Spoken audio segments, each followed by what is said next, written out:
candidate in this race who is board certified in civil appellate law, a principled conservative who fairly applies the law as written. We need to keep Justice Jeff Alley. Political ad paid for by Justice Jeff Alley in accordance with the voluntary limits of the Judicial Campaign Fairness Act. News Radio 690 KTSM El Paso. Live from the KTSM AM 690 studios, it's Talk El Paso with Andrew J. Polk. Be a part of the show by calling 915-544-KTSM, 915-544-5876, or comment online on our stream at facebook.com/Talk El Paso. It's 4 p.m. Mountain Time, and that means it's time to talk El Paso with Andrew J. Polk.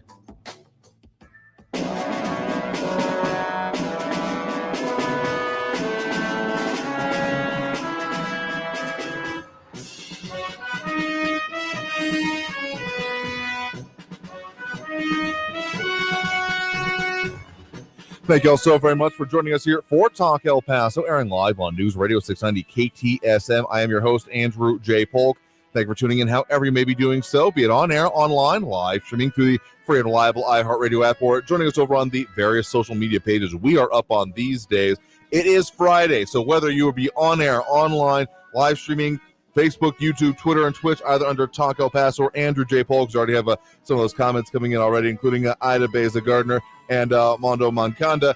And that music means, of course, election season. We're almost in the single digits of days away from Election Day. It's like 10 days and 9 hours, technically. I guess depending on what part of the country you're in, strictly speaking. But, of course, also Austin Redfern, Calvin Williams, good afternoon to you all as well. And, yes, happy, finally, Friday there, Austin. You got me all worked up about that earlier in the week, about Friday Eve.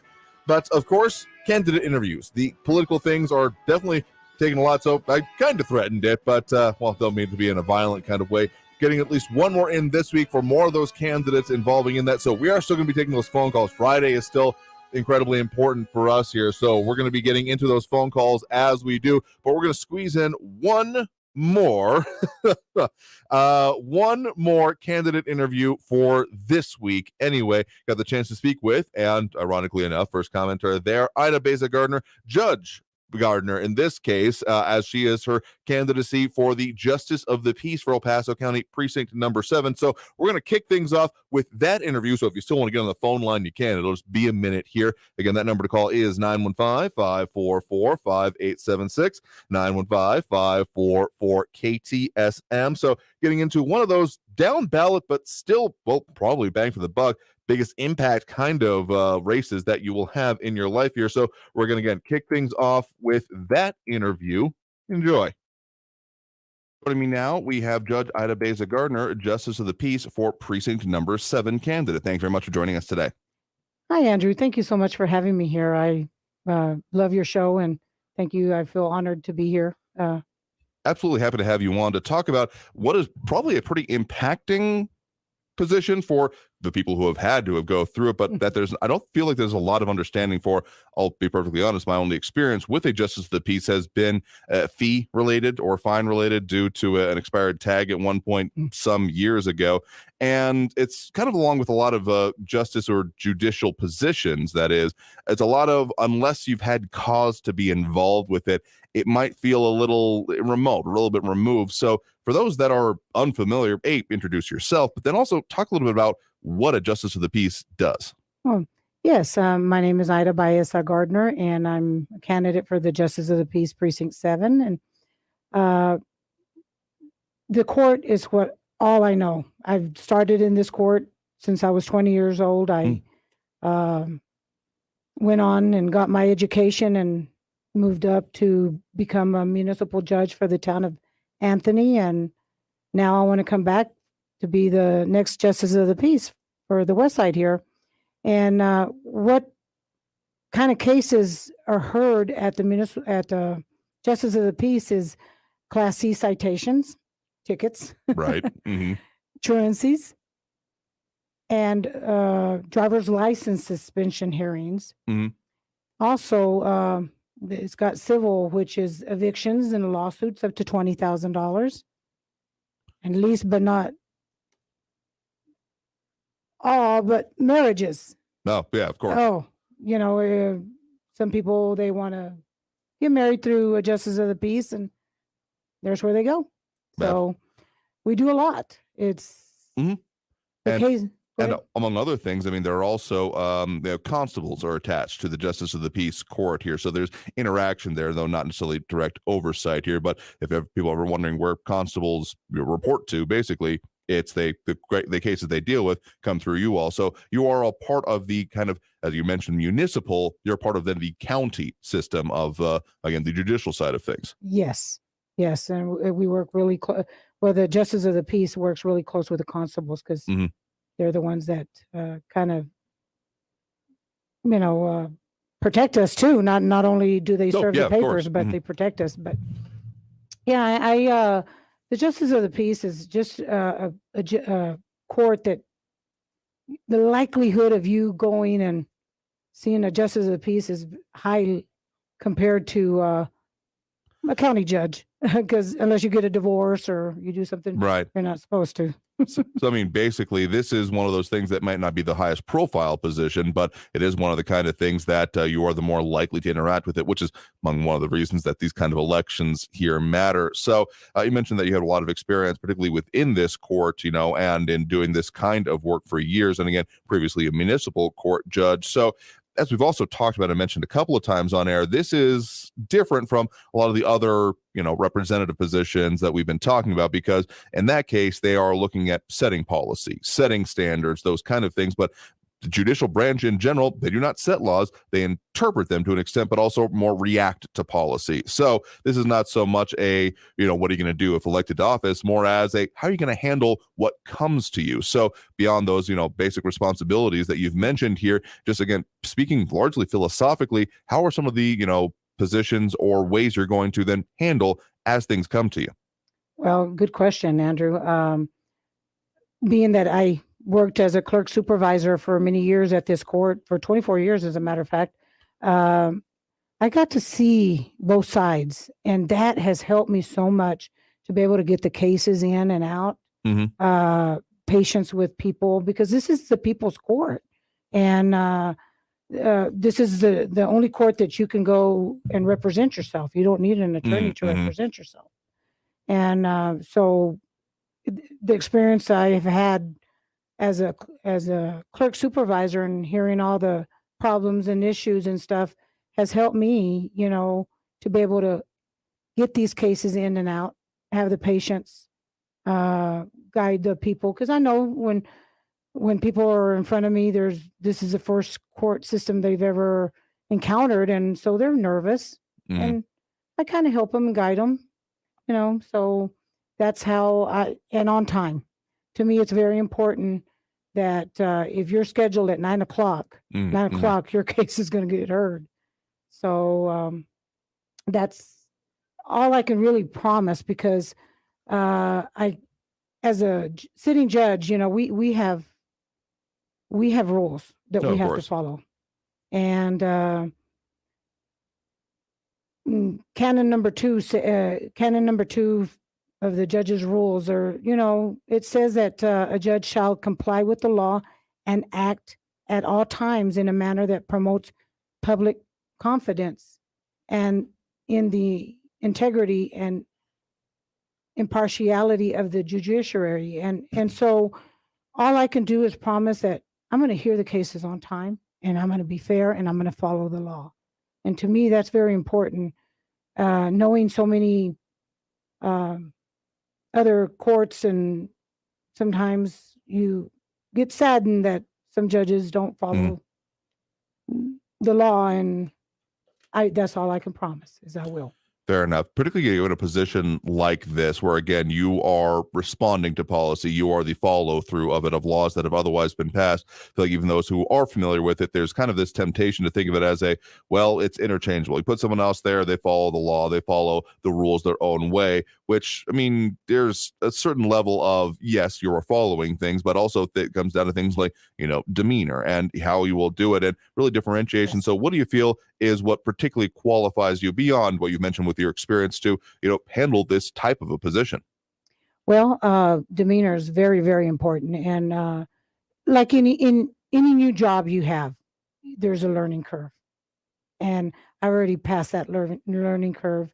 And with some positions in power, unfortunately, some people, it gets to their head and they don't know how to handle it. I'm beyond that already. As 14 years as a municipal judge, I'm already, in a sense, very experienced on how to treat people, how to handle it's a lot of responsibility. Just imagine, you have 100 cases scheduled for traffic tickets and you got to make a decision for each one of those cases. And then, so by the time you get home, you're like, what do you want for dinner? Well, geez, I don't want to make another decision. Not one more decision. Right. Absolutely. So then how would you say that your demeanor there is on there? You mentioned about, being some patience or, willingness to work with people, that this may be their first time being within the system. So I guess, how would you describe your demeanor with actually, on the bench or in the position? My demeanor is always, I talk to them, not above them, or I don't ridicule them. I don't talk down to them. I am patient with them. And some people, when they're nervous, hey, they get a little loud and I say, hey, I understand you're nervous. It's okay. But it's, I kind of guide them and it does help. It really does. When they see that you're not trying to attack them, it just helps for them to calm down and follow the law. Whether you like the laws or not, the laws are written in order to keep order. And if you follow it, you shouldn't have no problems as a judge. Anything else you'd like people to know about either, again, this position, the office as it is, and your candidacy and campaign for it here today? Yes, I would like them to know that I'm at the very end of the ballot. I'm the first name at the end of the ballot. And it's really important for your listener. I'm a listener too. So us listeners, absolutely, to really get to know who your justice of the peace is, because this is a very important position. We're at the end. We're very low ballot, but very important, because this is the judge that you might encounter one day. So please get to know who your justice of the peace is and if they're doing their job, because you one day might face them. So that's what I'd like to tell them. Absolutely. To borrow a phrase here, no small positions, only small elected officials. Right. Only small elected officials. Apologies to actors out there. So again, guest right now has been Judge Ida Beza-Gardner, again, candidate for the Justice of the Peace Precinct number 7. Yes, it is one of the ones at the end of the ballot, which is why you need to make sure to read the entire ballot, whether you're voting early or going out on election day. So again, you want to find out any more about her experience, some of the things we've talked about here, judgeida.com. That's judgeida.com. So Judge Ida, thank you very much for talking with us today about, again, your position, what you are running for, and some of the, how you interact with that office and those kind of things here today. Well, thank you. Thank you so much for having me here, Andrew. And hello to everybody. I'm on the other end too, listening every day on Facebook and watching you. Thanks. Well, I appreciate that greatly. Thank you. Okay. Bye-bye. Again, thanks to Judge Ida Beza-Gardner in this circumstance. Question actually coming in from Mondo Moncada over on the Twitch stream. What high school did she graduate from? So I'll defer that question to Ida if she is still in the audience. Let us know in the comments, and I'll read it over on air a little bit later. But of course, Friday, yes, we're taking it a little bit normally, but don't worry, we're still on track for everything we usually do at this point during the day and during the week. And, well, of course, getting to those phone calls is ever so slightly important. So we're going to take that quick break right now. Coming out of this break, we will get back to those phone lines here. So if you're on the line, stay there. If you want to get on the line, some room at the moment, rare for a Friday, but take advantage of it. 915-544-5876, 915-544-KTSM. Back after this break with more Talk El Paso here on News Radio 690 KTSM. Stay tuned.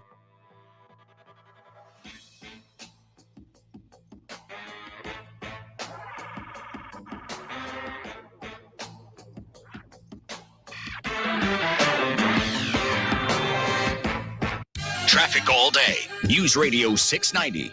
Earlier crash, I-10 westbound at McRae Boulevard exit is closed, that exit, and there's a backup to Loma Land. A 4-vehicle accident on the 54 Patriot northbound at Kenworthy is slowing traffic. Joe Battle Boulevard northbound at Bob Hope, a stalled vehicle is in the right lanes. In the Lower Valley, Loop 375 southbound at Alameda, that crash is cleared, all lanes back open. Harry Edwards, El Paso traffic. As you crunch the numbers trying to get the most out of your dollar, we'll throw in a $1,000 inflation bonus. Much better. Listen every hour from 9 a.m. through 5 p.m. weekdays for your chance to win $1,000. Listen to win $1,000 every hour, weekdays from 9 a.m. through 5 p.m. It's the 1,000 inflation bonus on News Talk 690 a.m. This report is paid for by the Texans for Greg Abbott. Political ad paid for by Texans for Greg Abbott.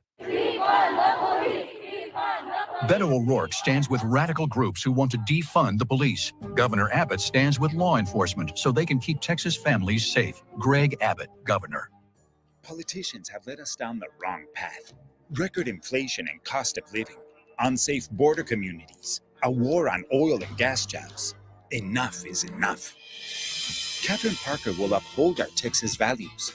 A successful businesswoman and rancher, Catherine Parker will lower inflation and our cost of living. Catherine Parker will work to permanently lower your property taxes. Catherine Parker will stand up to the radicals who threaten our values and put our families in harm's way.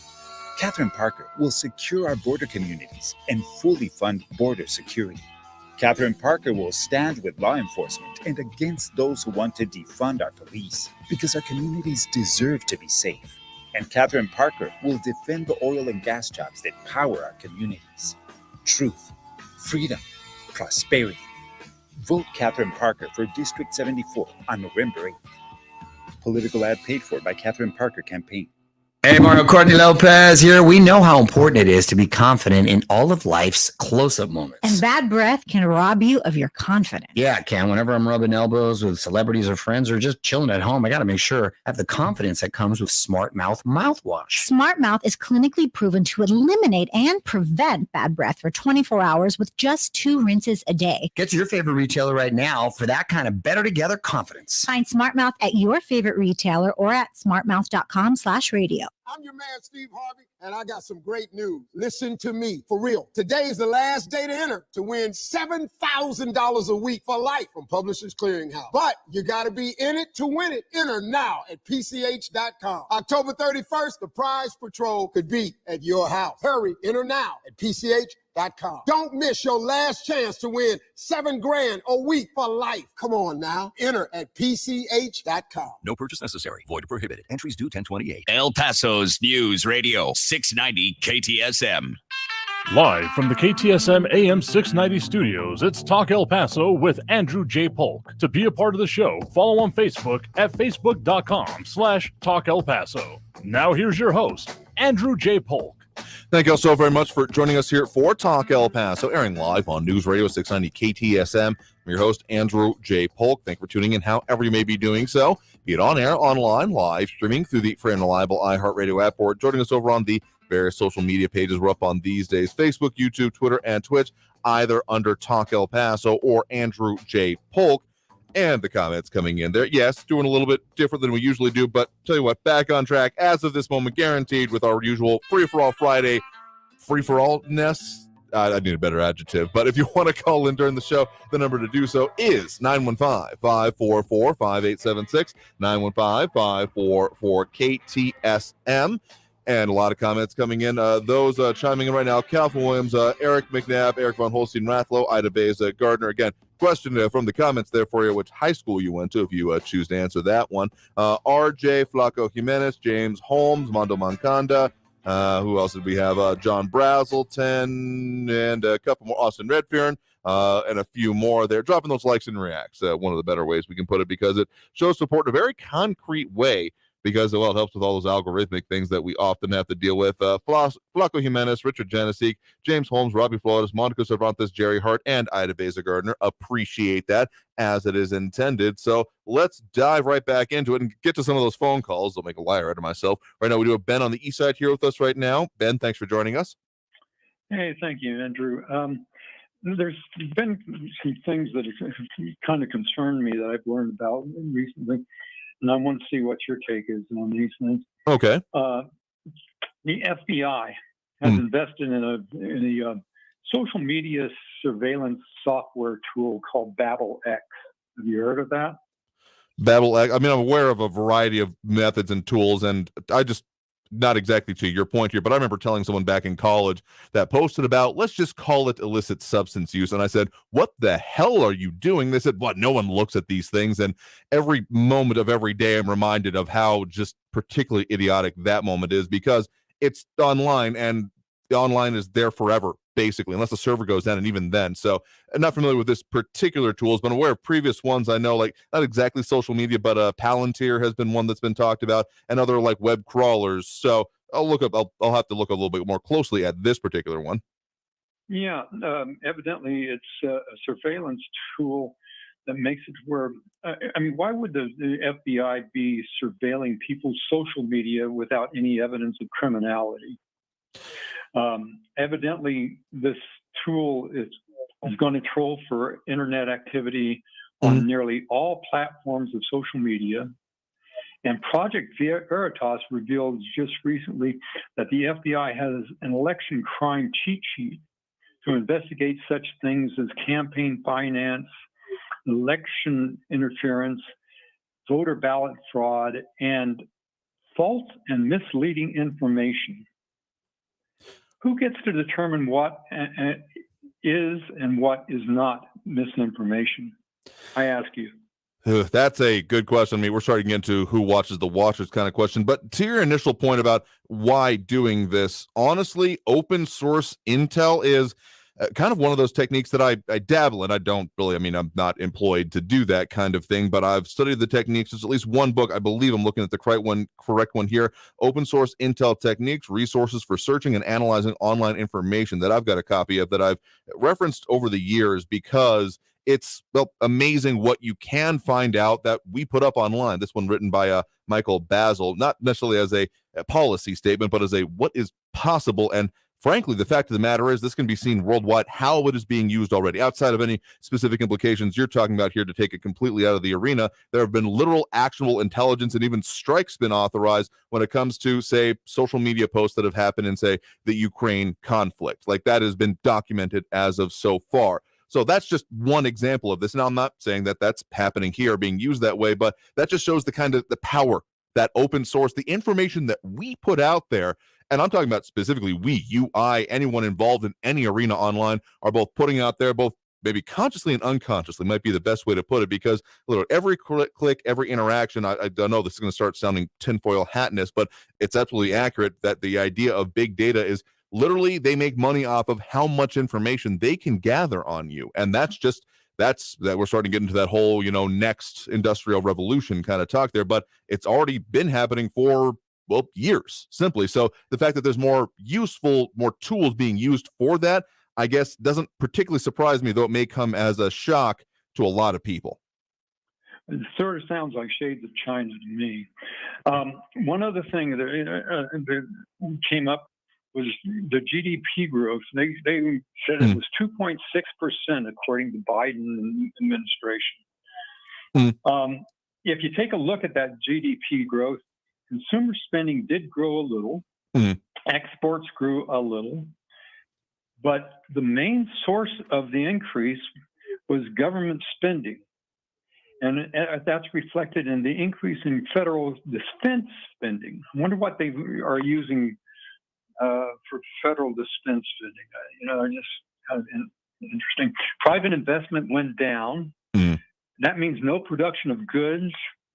And NPR, this is NPR reported productivity is down 4.1%, the biggest decline since 1948.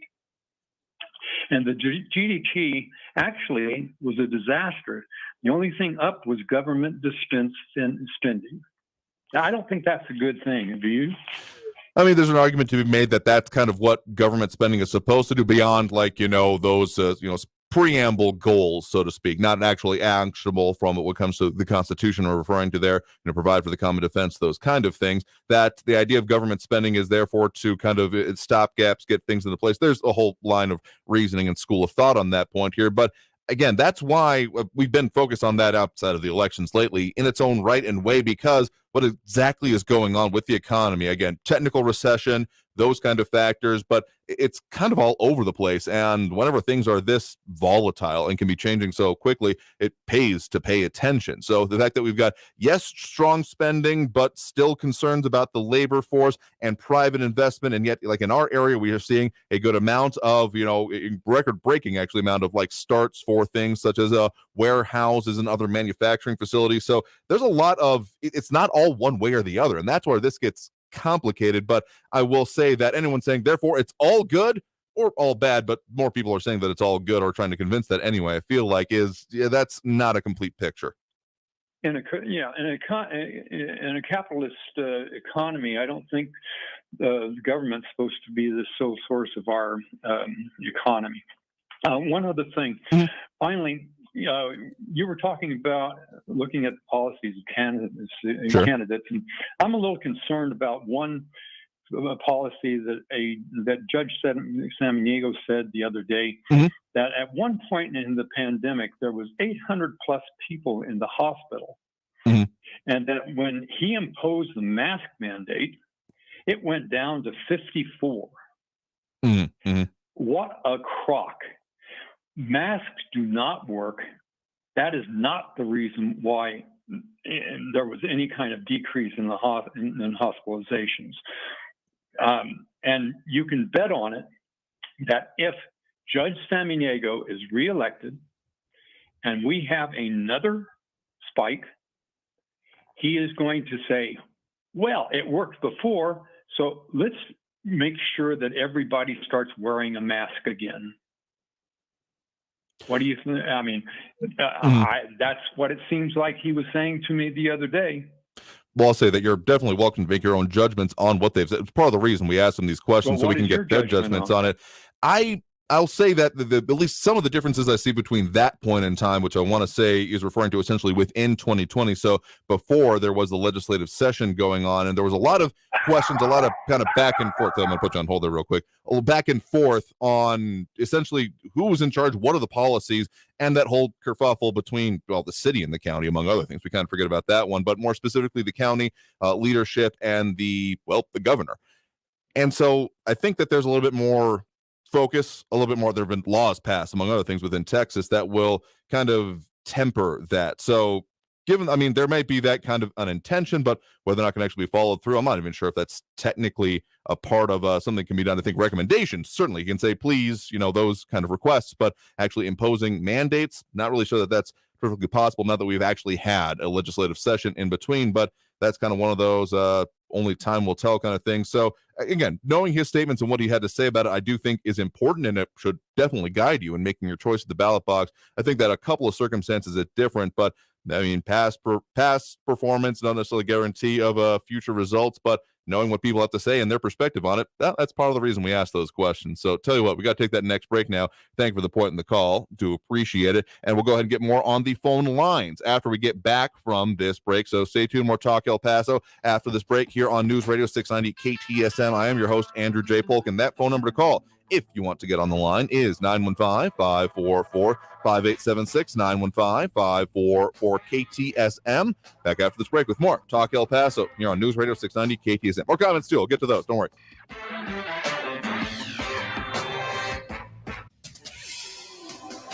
El Paso's News Radio 690 KTSM.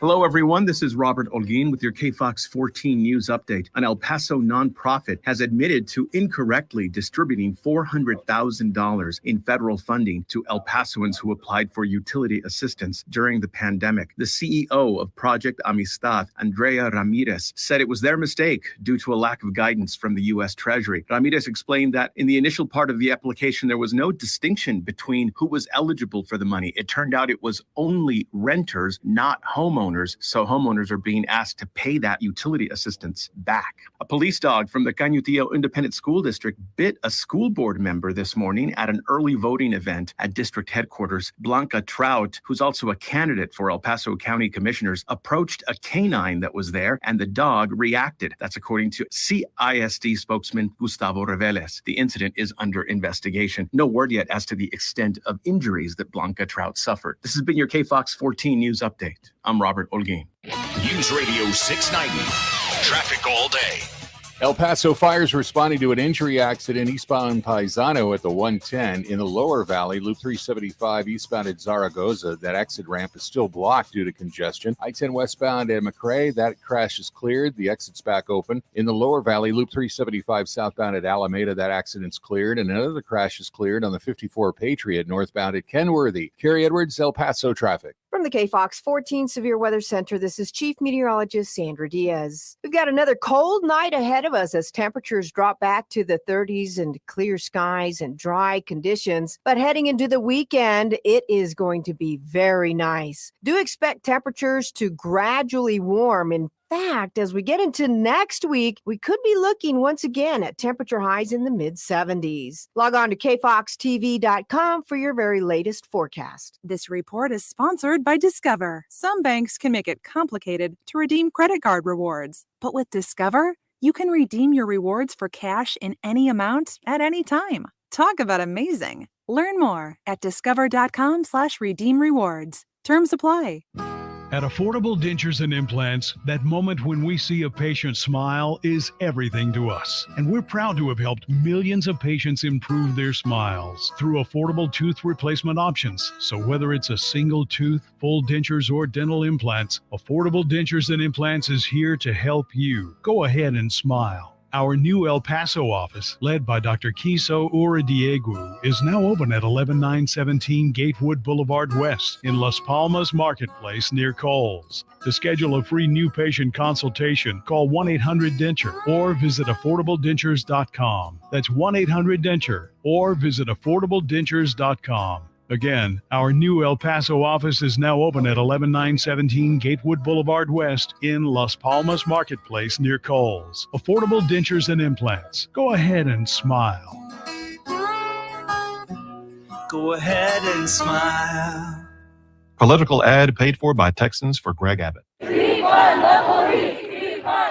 Beto O'Rourke stands with radical groups who want to defund the police. Governor Abbott stands with law enforcement so they can keep Texas families safe. Greg Abbott, Governor.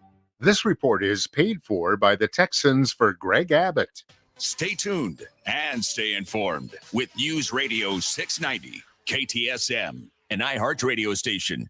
Text and whatever. Just don't text and drive. Visit StopTextsStopWrecks.org. A message from the National Highway Traffic Safety Administration and the Ad Council. News Radio 690 KTSM.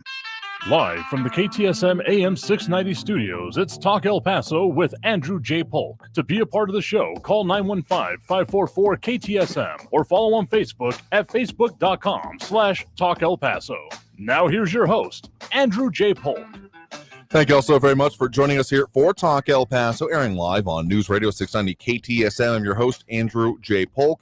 Thank you for tuning in, however you may be doing so, be it on air, online, live, streaming through the free and reliable iHeartRadio app, or joining us over on the various social media pages, facebook.com/Talk El Paso, the Talk El Paso channel over on YouTube, Twitter at Talk El Paso, or twitch.tv, Andrew J. Polk. If only because someone mentioned it here, RJ, over on the YouTube comments, saying that a police dog bites Blanca Trout, FBI investigating dog's political affiliation and social media. I certainly hope Blanca, again, previous guest on the show and, of course, candidate for the precinct number 4 county commissioner seat, is all right there. But I got to say that almost sounds like a headline out of The Onion. I got to be honest with you again. So definitely, certainly hope that she's okay there. But, again, if we get that's as weird as this election gets, I'll count ourselves lucky here. A lot more comments coming in here, and a lot of things, people chiming in. Again, those dropping those likes and react. Let's just put it that way. We do, of course, have Calvin Williams, Flaco Jimenez, Edgar Ortiz, Lorenzo Colon, Richard Janasik, James Holmes, Robbie Flores, Monica Cervantes, Jerry Hart, and Ida Beza Gardner. Again, keeping getting to those phone calls as we do here. At least want to get to a couple of different comments here. We've been popping some of them up here as well. Let's see here. At least one of the previous ones. Okay, one of the very top ones here.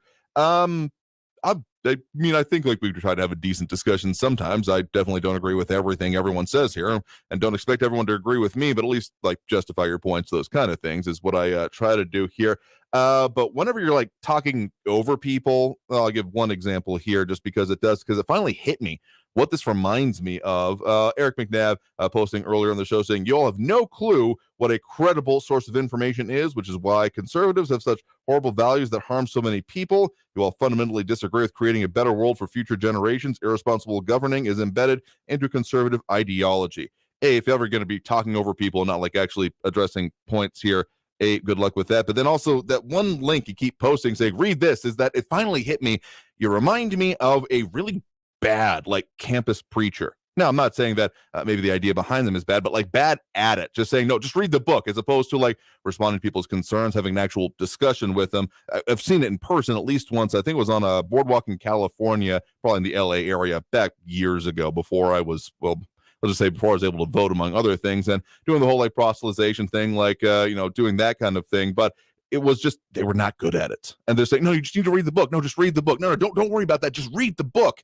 And that's what struck me as this. Like, if you're just going to talk over people, and particularly whenever you're using a phrase that refers to you all or you people, anything in that vein, probably should rethink what you're about to say. But that's just what struck me there, as if you're not actually going to respond to people's concern to just say, well, you're bad. Like, I'm not even saying I disagree with you all the time, my dude. But if the way you do it is just acerbic at best. So more honey is with flies, if that, or the other way around here. Anyway, and what you got out of the, tell me we got out of the reading first here. Again, I'm definitely open to discussion on things. That's why I call this airstrike down on myself every Monday through Friday, because we want to get into it. But if you're just going to say, well, it's my way or the highway, and just read it, like, yeah, tell us what's important about it, or what's important to you, as opposed to just why everyone else is bad. It's just like bad campus preacher talk here. All right, getting back to those phone lines now. We do have Andrew on the west side here with us right now. Andrew, thanks for joining us. Yes, thank you very much, and sorry to hear about Blanca Trout.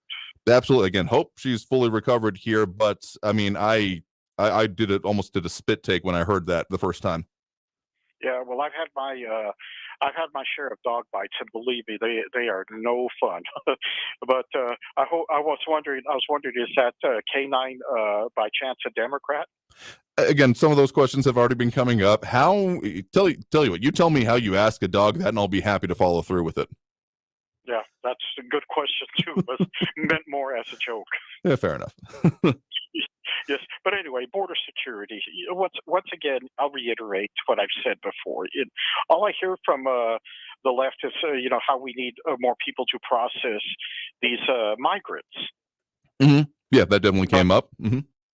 Yes, but I don't hear any rationale or any methodology as to keep them from coming in. I don't hear anything from anybody, not even anything on the Democratic side. Nothing yesterday from Veronica Escobar. I mean, she kind of mentioned. Well, she mentioned the other part, the first part you brought up there, but I guess dealing with the supply. It just more what came to mind when she was talking about that is some of. The previous policies she has suggested along the lines of like out of country processing. I mean, we've got this whole spigot and bucket analogy we kept going for, and it's apt in a lot of ways, but it does leave a little bit of nuance, particularly on the pressure, because I realized that the issue I had with that analogy is that it assumes that we have complete control over the spigot. Like, sure, we can maybe open it and close it, but probably not all the way either way. And so there's some pressure that has to be dealt with. Otherwise, well, it may burst, and then the analogy is getting away from me, but you get the idea of bad situations if not dealt with very carefully and very appropriately.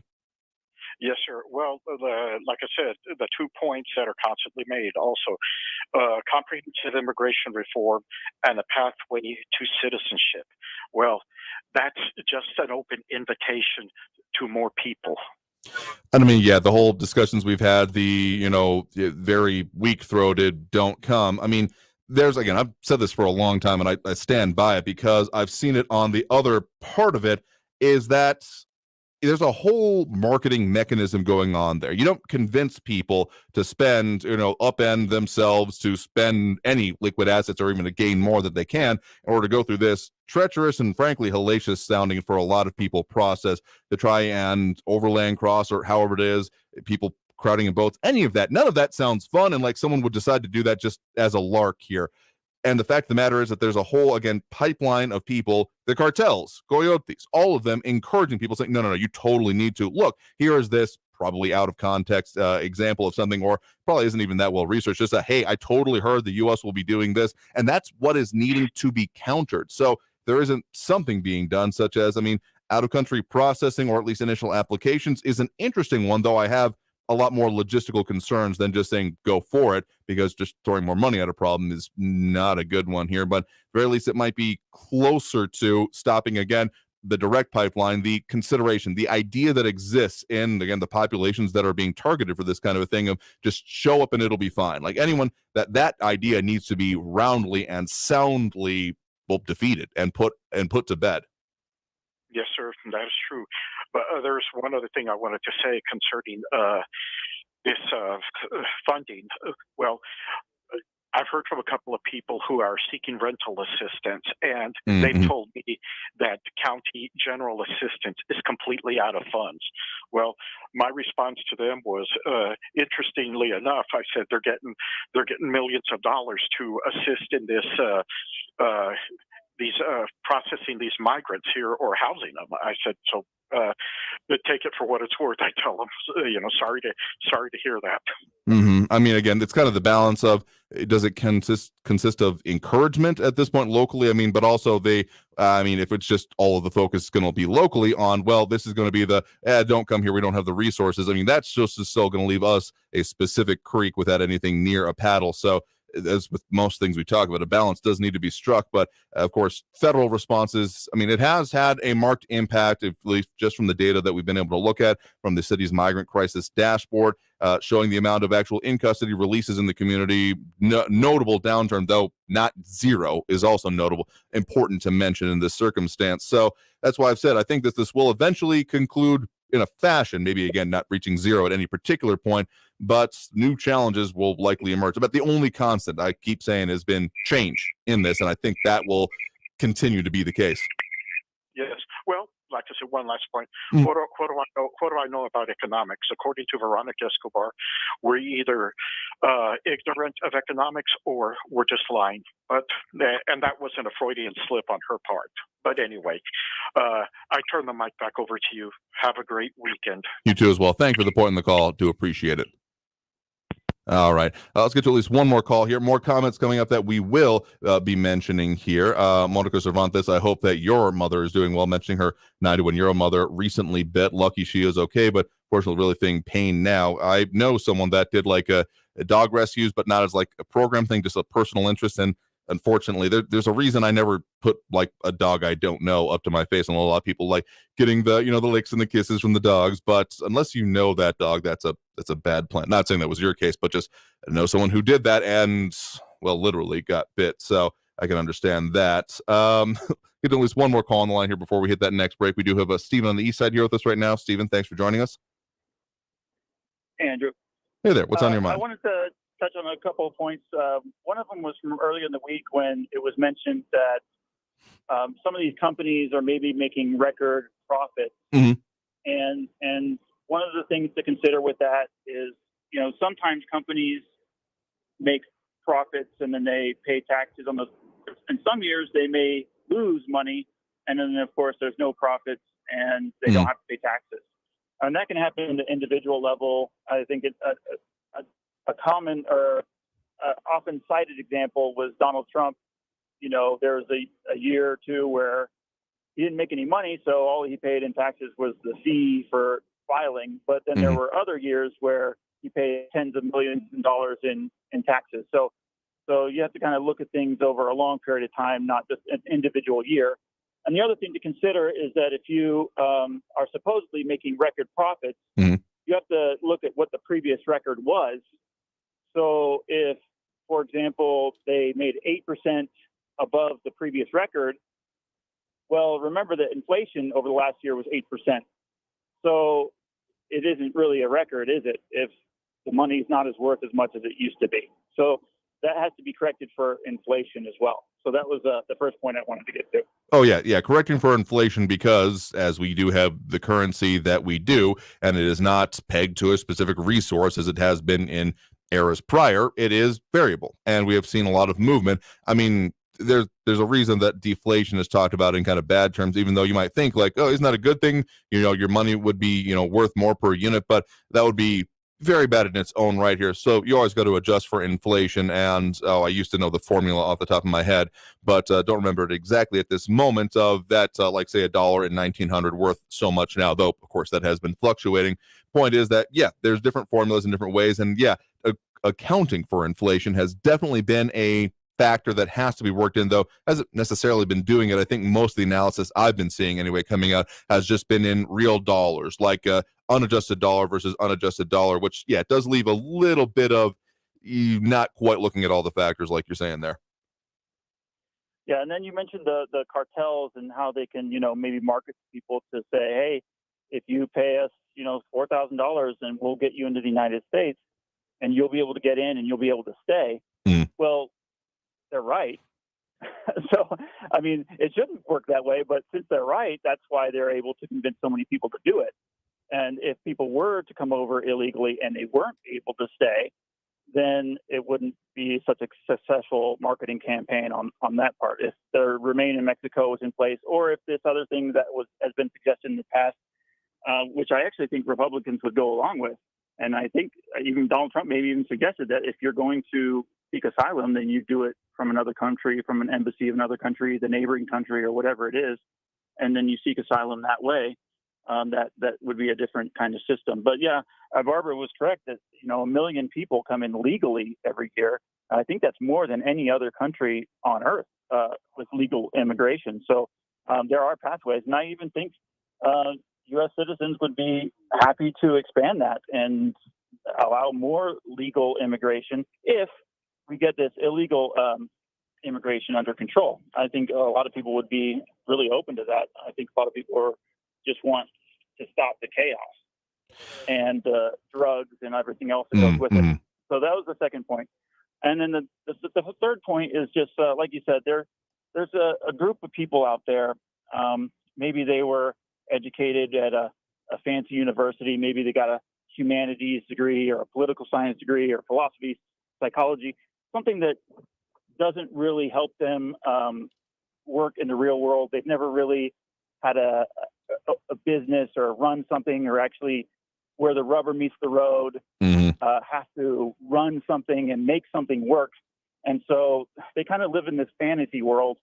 And of course, anyone who thinks other than the way they think is a white supremacist or, a bad person. And I mean, those types of people, if you go against them, even they could be Mexican or black or whatever, but if they go against what you think and what your university indoctrinated you in, then they will tell that Mexican or that black person, oh, you've only internalized the white supremacy, and even though you're black or you're Mexican, you're also a white supremacist. That's if you oppose illegal immigration or whatever. I mean, just like the Venezuelans were coming over to Colombia whenever the socialist Venezuela country fell, the Colombians didn't like it, having this huge flow of people going into their country. So that means the Colombians were racist against the Venezuelans. So there's people out there, they've been indoctrinated, and they're not willing to have a conversation or look at any other sides, and they'll say, oh, you guys don't know what real sources are. Well, of course, they're going to look for the sources that confirm their previously given bias. I mean, didn't the Washington Post, supposedly a great source, get a Pulitzer Prize for the Russian collusion supposedly that occurred with Donald Trump? So, I don't take these people seriously. I don't think any other people should take them seriously either. Take it all with a grain of salt, and definitely look at both sides of the issue. Those people don't. Absolutely. You too as well. Thank you for the point in the call. Do appreciate it.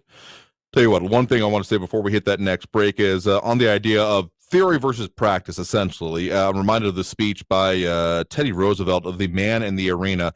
I need a print of it somewhere around here. I've had it on a wish list for a minute. I keep meaning to get it because essentially it boils down to the idea that you should really put more faith, trust, confidence, or at least attention, in any case, to the person actually doing the thing. Man in the arena, so to speak. And, Roosevelt, at that point, a noted pugilist in his own right, had a lot of experience with the idea of being there as opposed to being the one shouting from the sidelines. And essentially what it comes down to is that, sure, or another way to put it here very briefly, is that everyone's got a plan until they get punched in the face. Because once you're actually doing it, there can be complications that you could never anticipate. But tell you what, we've got to take that next break right now. Coming out of this break, we will get to more of the calls, more of the comments, more of everything that we do after this point during the show. So if you want to get on the line, that number to do so, 915-544-5876,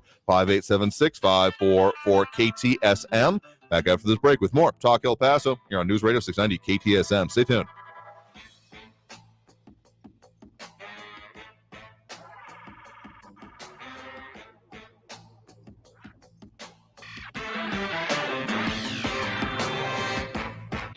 Traffic all day. News Radio 690.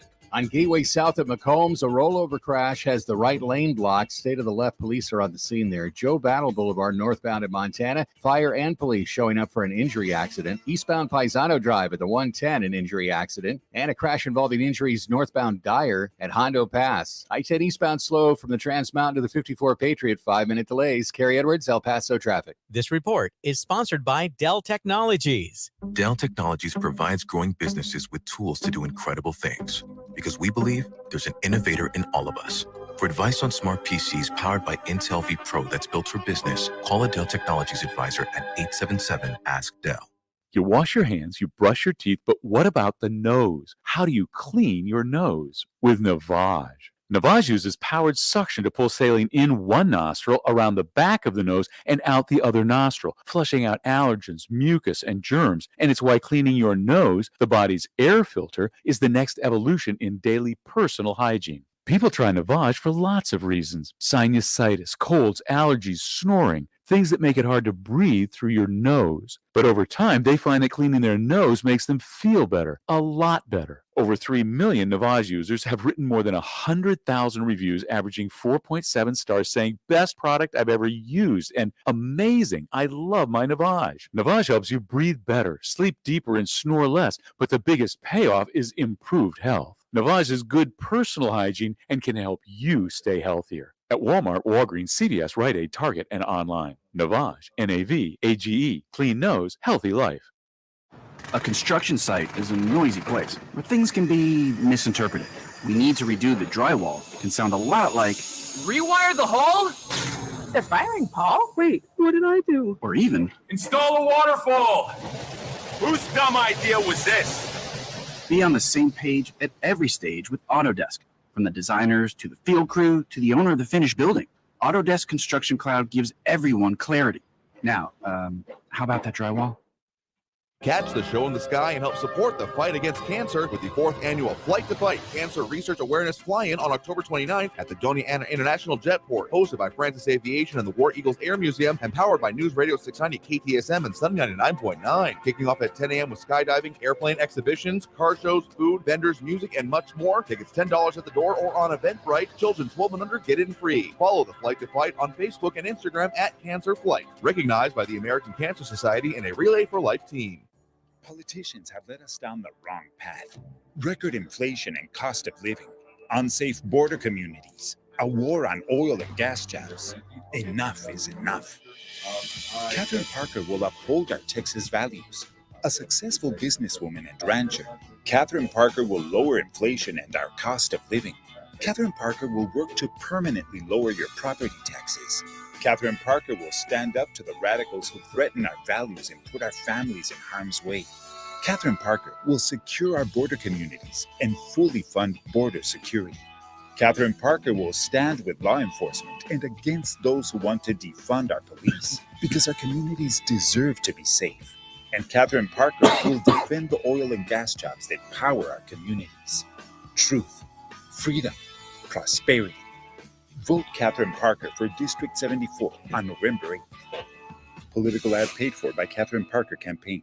Any first responder will tell you never try to beat a train. After braking, it can take a mile for a train to completely stop. A mile. That's also how far a car can be dragged when a train hits it. So when you come to a rail crossing, stop, because trains can't. Paid for by NHTSA. Staples is your one-stop destination for shipping supplies and services, and right now get 50% off shipping boxes, mailers, or tubes when you buy 5 of the same item. Offer ends 12/31. Exclusions apply. Visit staplesconnect.com/shipping for details. Staples, the best-kept secret in shipping. News on the hour and a half. Traffic and weather all day. News Radio 690 is KTSM AM El Paso, an iHeart radio station. NBC News Radio, I'm Brian Shook. Paul Pelosi is expected to make a full recovery from his injuries following the violent assault at his home in San Francisco. House Speaker Nancy Pelosi's spokesperson, Drew Hamill, released a statement saying Paul underwent successful surgery to repair a skull fracture and other serious injuries. A mountain of questions are now being raised following the attack. Matt Mattinson has more. That's according to Bay Area political analyst Larry Gersten. The question is, was there a political motivation? Of course, we're worried about his health, obviously. But why? Why did this attacker go in there? And if it was political, that leads to a whole series of questions. Gersten added the timing of the incident couldn't have been worse for the Speaker of the House. He cited that she's been on the road campaigning for Democratic candidates across the country as the midterm elections are around the corner. The suspect in the attack of Paul Pelosi is facing charges for multiple crimes, including attempted homicide. Families of the victims killed in a school shooting in Uvalde, Texas, are demanding the head of the state troopers be fired. Brett Cross, who lost his nephew in the shooting, says DPS Director Steve McCraw isn't in control of his officers or the leader that the state deserves. 1 month after Category 4 Hurricane Ian made landfall in southwest Florida, state and federal officials are giving a progress report. Florida Emergency Management Director Kevin Guthrie says they're bringing in travel trailers to help the people whose homes were destroyed. I want to reiterate, this is a temporary sheltering solution. It is not to be confused with FEMA's direct housing mission. He added the state's threshold is lower than FEMA's, but it will only last 6 months. There have already been more than 350 deaths so far this flu season. That's according to estimates put out by the CDC. You're listening to the latest from NBC News Radio. New sanctions are being announced against a group which put a multi-million-dollar bounty on author Salman Rushdie's head. Secretary of State Antony Blinken confirmed the 15 Khordad Foundation was hit with sanctions. The move comes after he was stabbed this summer while speaking in Western New York. Rushdie had been a target of Iran since his book, The Satanic Verses, was released in 1988. One of the most iconic images from Superstorm Sandy 10 years ago was a mangled roller coaster out to sea off the Jersey Shore in Seaside Heights. Jennifer Pulsoni reports. Lou Sergliano, heading up operations for the Casino Pier in Seaside Heights, had suffered major damages from the storm surge from Sandy. We saw it for almost 6 more months until it came out of the water. The Jetstar coaster reduced to a heap of twisted metal bobbing in the Atlantic Ocean. The Casino Pier reopened 8 months after Sandy with a new coaster built over land and not the sea. Just reiterated nature's fury, but it galvanized us all. Los Angeles' most famous celebrity is now showing off its new makeover. Michael Kastner has the details. The Hollywood sign is gleaming brightly atop the Hollywood Hills again after finishing a month-long renovation on Wednesday. 400 gallons of new paint were used to spruce up the LA icon. A crew of local painters scaled steep, rocky terrain to reach the 45-foot letters. The sign's makeover was scheduled to coincide with its 100th anniversary next year, according to the Hollywood Sign Trust, the group that oversees the structure. There's no doubt people are planning to binge on horror movies this Halloween weekend, and California will be front and center. CableTV.com says it's the most popular choice for a setting. The study looked at Rotten Tomatoes' list of the 200 best horror movies of all time. 17 were in the Golden State, more than twice as many as any other state. Brian Shook, NBC News Radio. Now your chance to win $1,000. Just enter this nationwide keyword on our website. Deposit. That's deposit. Enter it now. This report is sponsored by Lowe's. Where can you holiday shop for anything you want, any way you want? Lowe's, actually. Find deals on gifts like a Craftsman 20-volt 2-tool combo kit, just $99. Check back daily for deals during Black Friday month and start saving now at Lowe's. Offer valid through 11/2 while supplies last. The El Paso Community Foundation supports the causes you feel passionate about here in the borderland, whether it's education, social services, arts and culture, the environment, health, or economic development. The El Paso Community Foundation has been promoting philanthropy and progress in our hometown region for more than 45 years. Make your mark with us. Start a fund today. For good, for El Paso, forever. Learn more at epcf.org. That's epcf.org.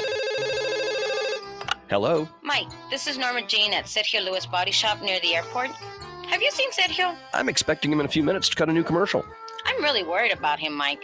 He really believes he's a poet. It's gone to his head. There's plenty of room up there. Anyways, his poetry isn't that bad.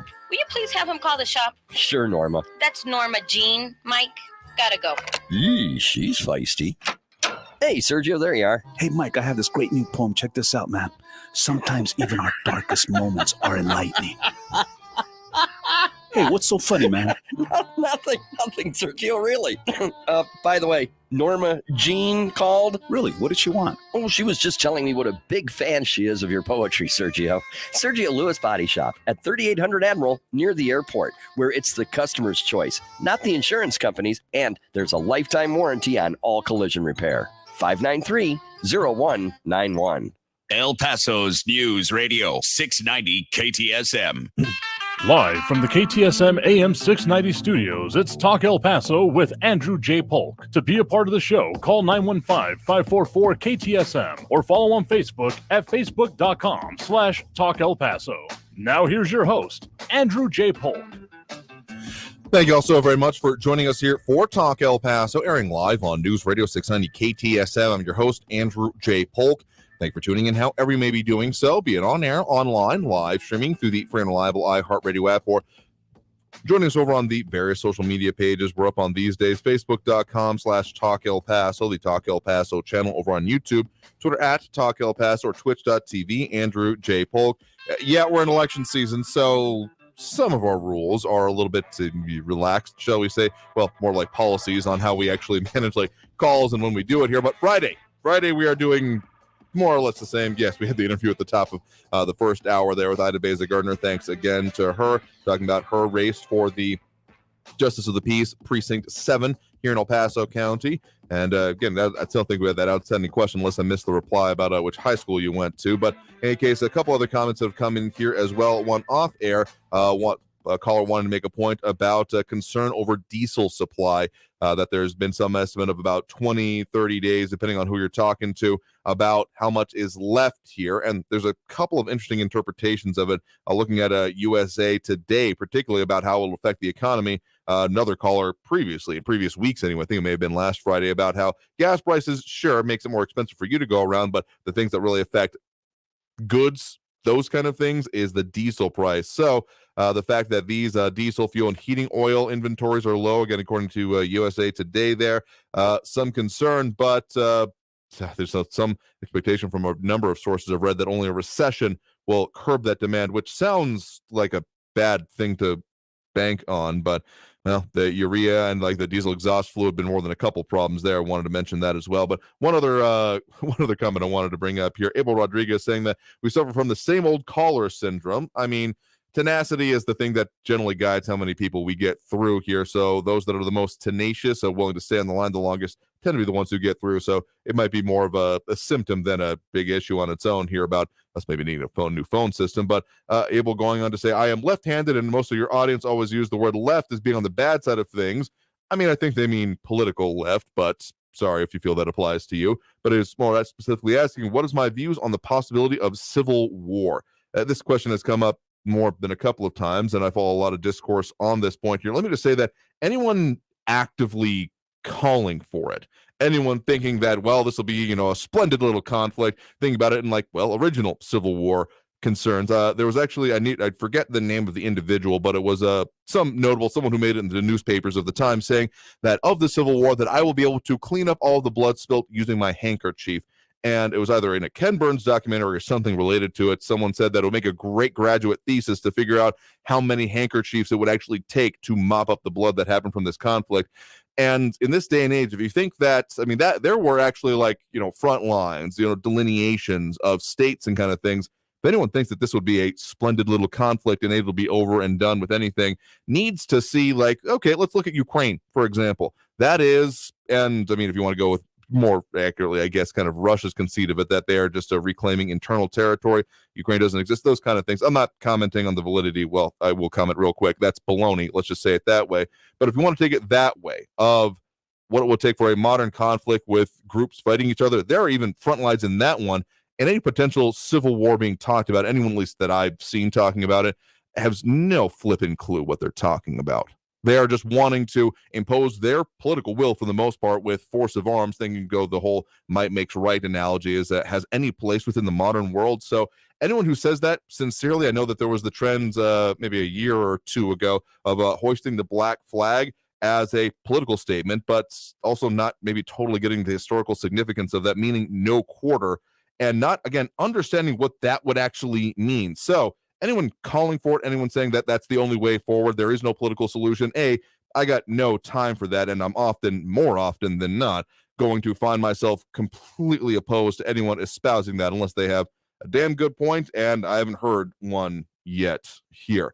And RJ making an interesting point there about civil unrest, started measuring it as the highest around the world, Western Europe especially. Again, kind of dovetailing off actually the previous point about diesel fuel prices. We are looking at the first real large-scale implementation of the hybrid warfare concept, particularly within Europe, because as much as they were very happy to have cooperation and, using it to fuel their economy in Europe, using the supply of particularly natural gas coming from Russia, that has now come back to bite them in the butt, as is now being used as a tool and a weapon to an extent, mostly in order to inflict pain on a civilian populace. So it's kind of like modern day carpet bombing is a maybe slightly out of range way to put it. But the idea that seriously it is going to be something where they're trying to put pressure on a population in order to get them to quit support. Yeah, the closest example I can come up with is essentially, carpet bombing from World War II, mass bombings of cities in order to get the civilian population to want to quit the conflict. So, yeah, there's a lot of unrest, and this is going to be a very, probably difficult winter in a lot of ways there. Anyway, let's get to those phone calls again. Again, the number to call is 915-544-5876, 544-KTSM. We do have Raul in the Northeast on the line with us here right now. Raul, thanks for joining us. Hey, Andrew. Well, big local news. A 47-year-old El Pasoan, David Arredondo, was arrested on a felony criminal complaint for assaulting a law enforcement officer during the attack on the U.S. Capitol on January 6th, according to the FBI. I'm ashamed that a Mexican-American El Pasoan is a Trump turd terrorist. Being a Mexican-American Republican in the age of Trump is like chickens for Colonel Sanders. And where is Anthony El Paso and Anthony Aguirre, who ran unsuccessfully as the Republican candidate for the 16th Congressional District? So-called conservative Anthony was with the rioters inside the Capitol on January 6th, claiming to be an independent photojournalist. Now, the reports are that he may have used an illegitimate press pass to access the U.S. Capitol during the insurrection. Anthony's just another faker liar like his failed Fuhrer of fools, Trump.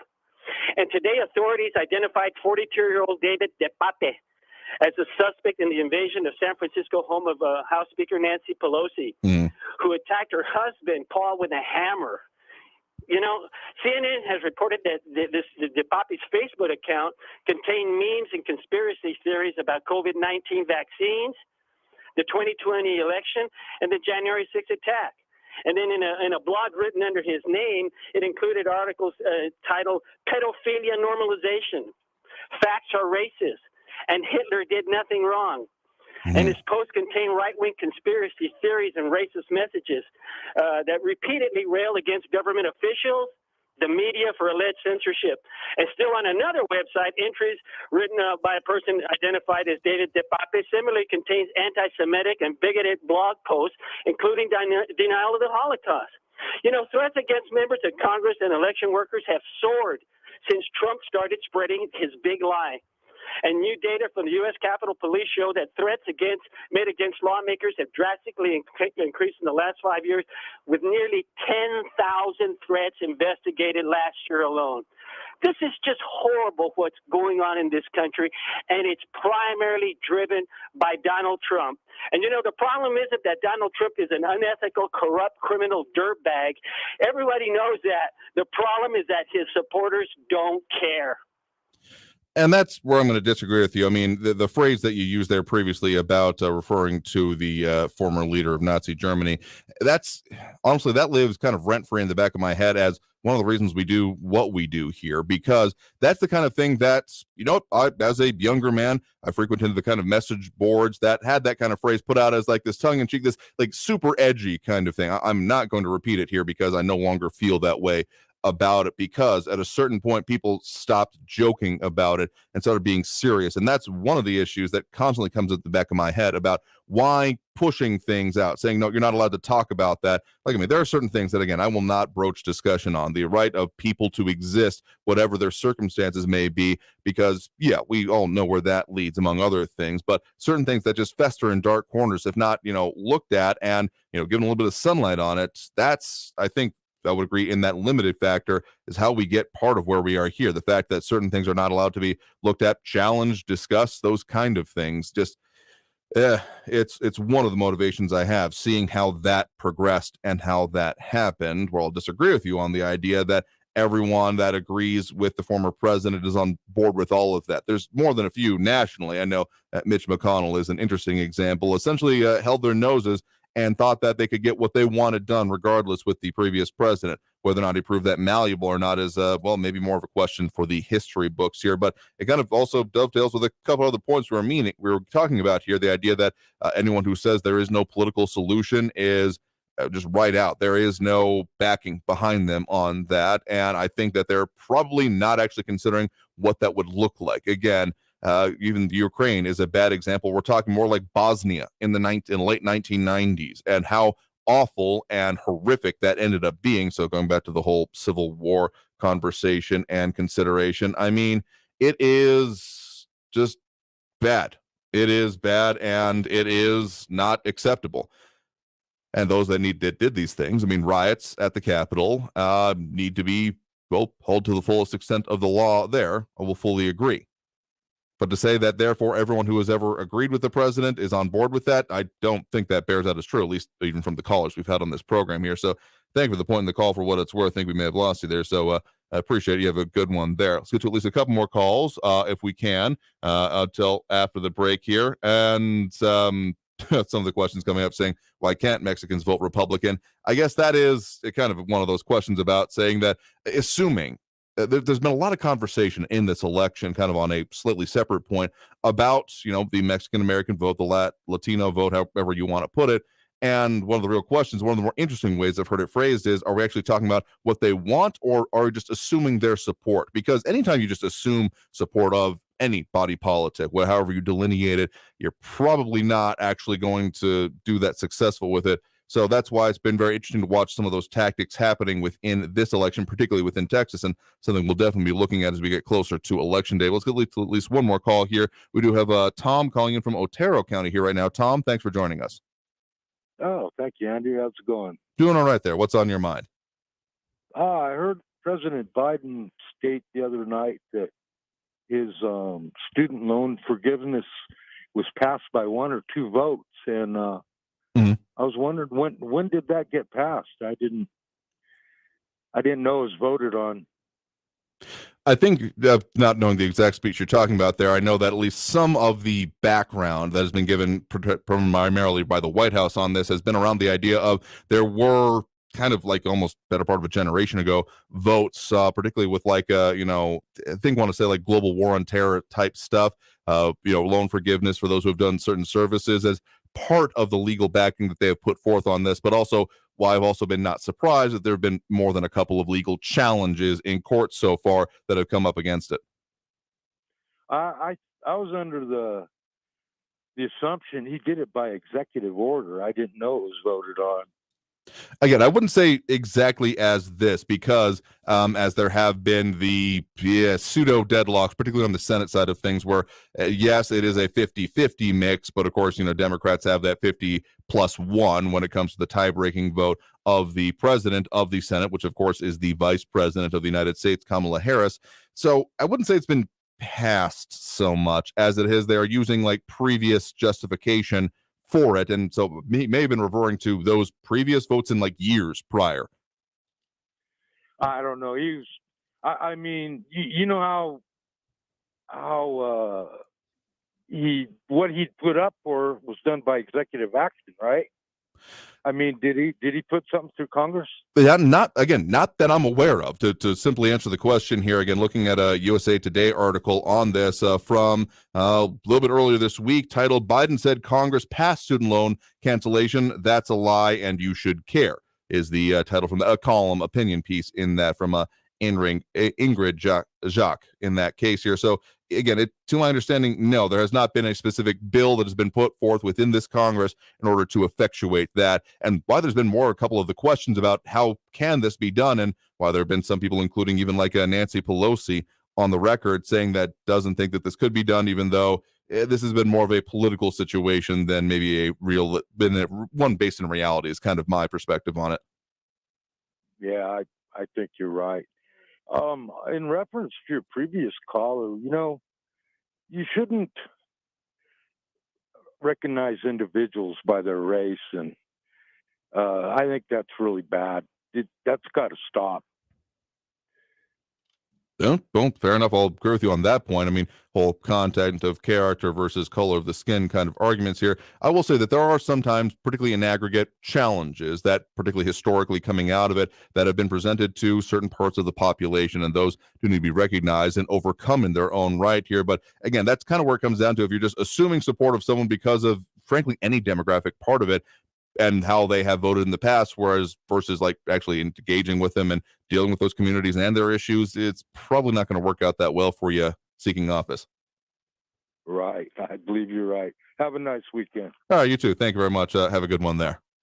You too. I appreciate it. So that'll take us through that next break right now. Coming out of this break, going to be taking more of those calls, more of those comments, squeezing in more of what we can here. We got some time left in this hour, so we'll keep doing that. You're, of course, tuned into Talk El Paso, airing live on News Radio 690 KTSM. I am your host, Andrew J. Polk. To get on the line, if you choose to do so, that number to call is 915-544-5876, 915-544-KTSM.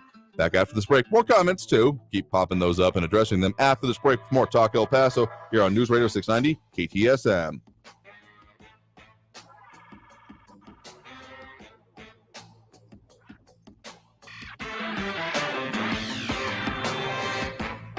Traffic all day. News Radio 690.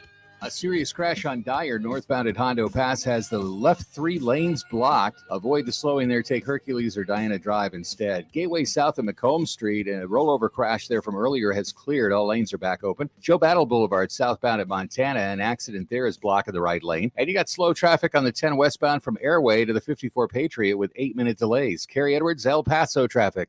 As you crunch the numbers trying to get the most out of your dollar, we'll throw in a $1,000 inflation bonus.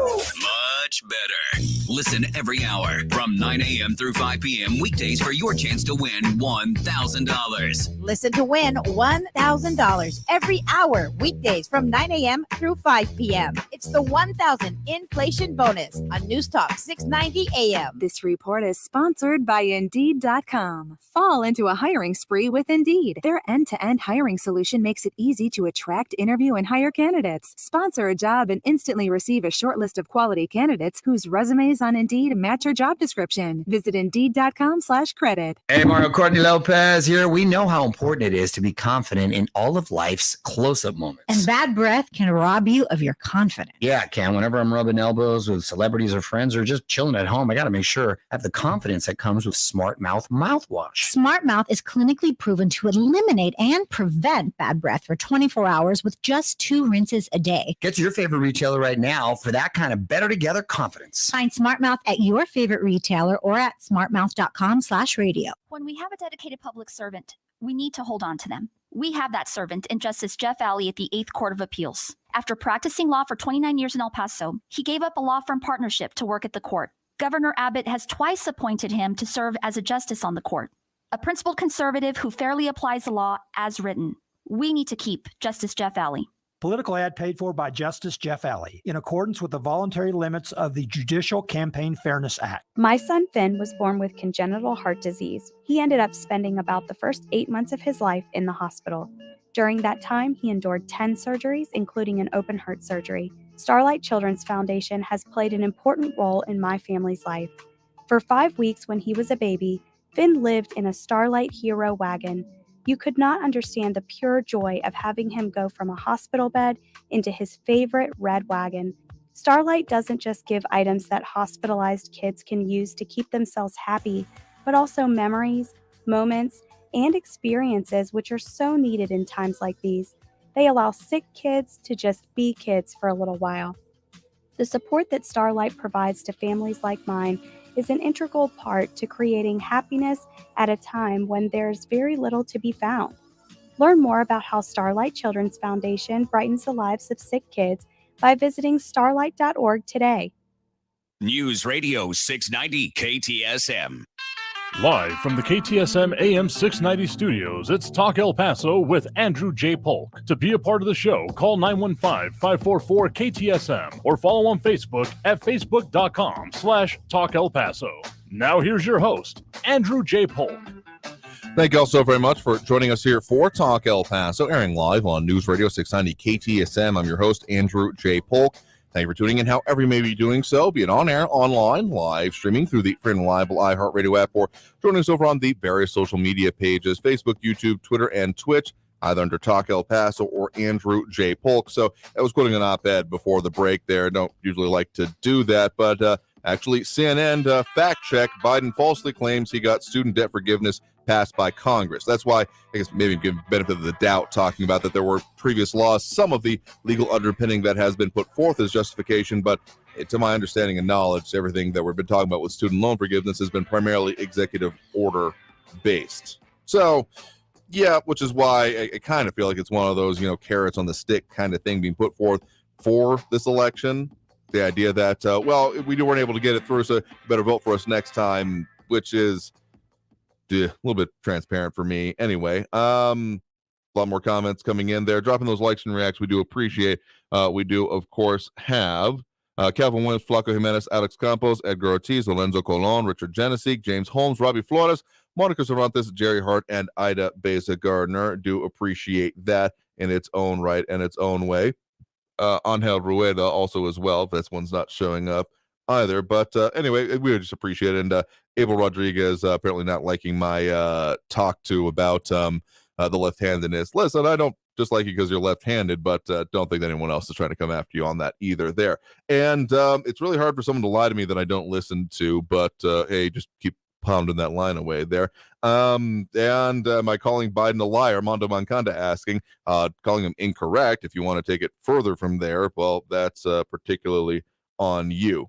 Anyway, let's go ahead and get back to those phone lines. Now, again, the number to call is 915-544-5876-544-KTSM. We do have Frankie and Messi on the line with us here right now. Frankie, thanks for joining us. All right, hot diggity dog. I got a full shot of brand new Irish whiskey and a couple of cans of cerveza to get me through the rest of your program. Well, let me say this. What is this insane, incessant nonsense that I'm hearing from many of your callers, specifically Bewildered Barbara? Nothing but a bunch of nattering nabobs of negativism. That's what it is about this whole inflation thing. Oh, woe is me. Eggs are $6.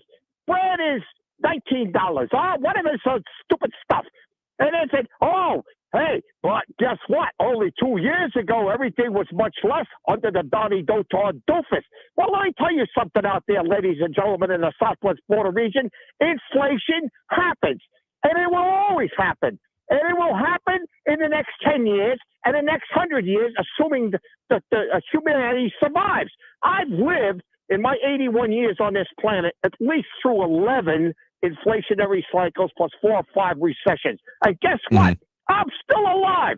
I can still buy whiskey. I can still put gas in my car. So get off your duffs and just stop this whiny little nonsense about this, oh, woe is me, oh, woe is me. Hey, when I was in the Army, I didn't sit on my butt when things went wrong. You figured it out. You changed, you modified, you adjusted, you adapted. You didn't just sit there and cry on the ground because you could figure out what the heck's going on. You people need to get your derrieres out of your, whatever the heck you get your derrieres at. That's my opening rant.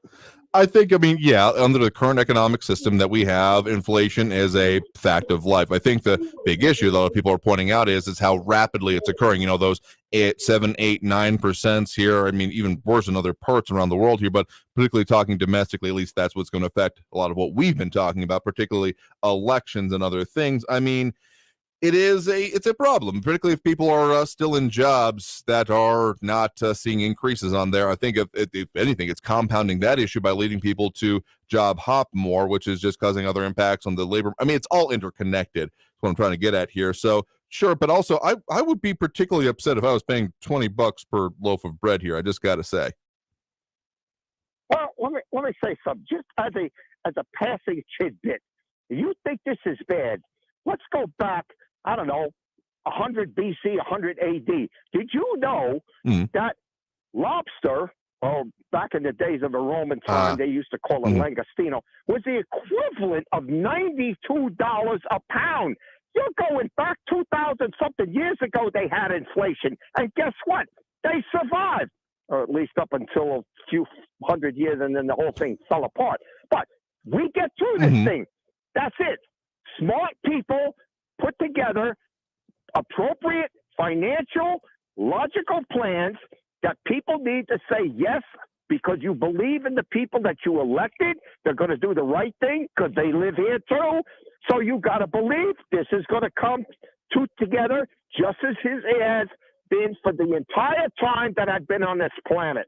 And hey, Rex, hey, Ben, what Rex said. That's my end. Have a good weekend, Wes. Andrew. You too as well. Appreciate the point in the call. You have a good one there. All right. Appreciate it. The lobster example is a very interesting one and shows kind of how we've had these vagaries of economics and how they can cause serious issues, among other things. Lobster, there was actually some of the indentured servitude contracts that existed in the colonial era of America actually forbade lobster to be fed to the servants, in this case, more than certain times a week or a month kind of thing, because it was considered sea trash. It was essentially considered like the sea version of cockroaches back at that point in time. So that's both showing what marketing and, currents and trends can affect as we think of something. But I'm also reminded another continental European example of the tulip boom bust and insanity that happened in Holland back in the, previous millennial, let's just call it that, because there was such speculation and people doing contracts on contracts and contracts on contracts on contracts and the outcome of them that it got nuts and it almost crashed the Dutch economy at that point in time. So I guess case in point there, what I'm trying to make here is that sure, things may be transitory. That's a loaded phrase lately, I will admit.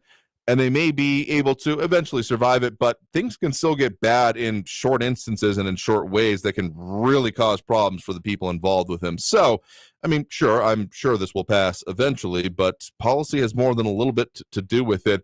And one point I think I meant to bring up yesterday, but we ran out of time, among other things, is about the idea of essentially, or maybe this is actually a conversation I was having with someone today, get my facts straight, that there's actually, and this isn't even just I think this is what they're doing, but some of the more or less stated goals coming out of like the Federal Reserve, that given the amount of the U.S. public debt, that if you make money cheaper, the debt stays the same, but it's therefore easier to pay off as being kind of one of those back of the napkin plans for how and why inflation is, good, when it reaches outrageous level, it needs to be quashed, obviously. Otherwise, people will start losing jobs and elected positions.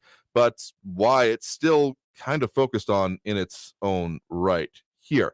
I've got to take this next break right now. I love people arguing about me and my perspective in the comments here. No, seriously, it's hilarious. Let's talk more about that and take more calls after this break. Again, if you want to get on the line, the number to do so there is 915-544-5876, 915-544-KTSM. Back after this break with more Talk El Paso here on News Radio 690 KTSM. Stay tuned.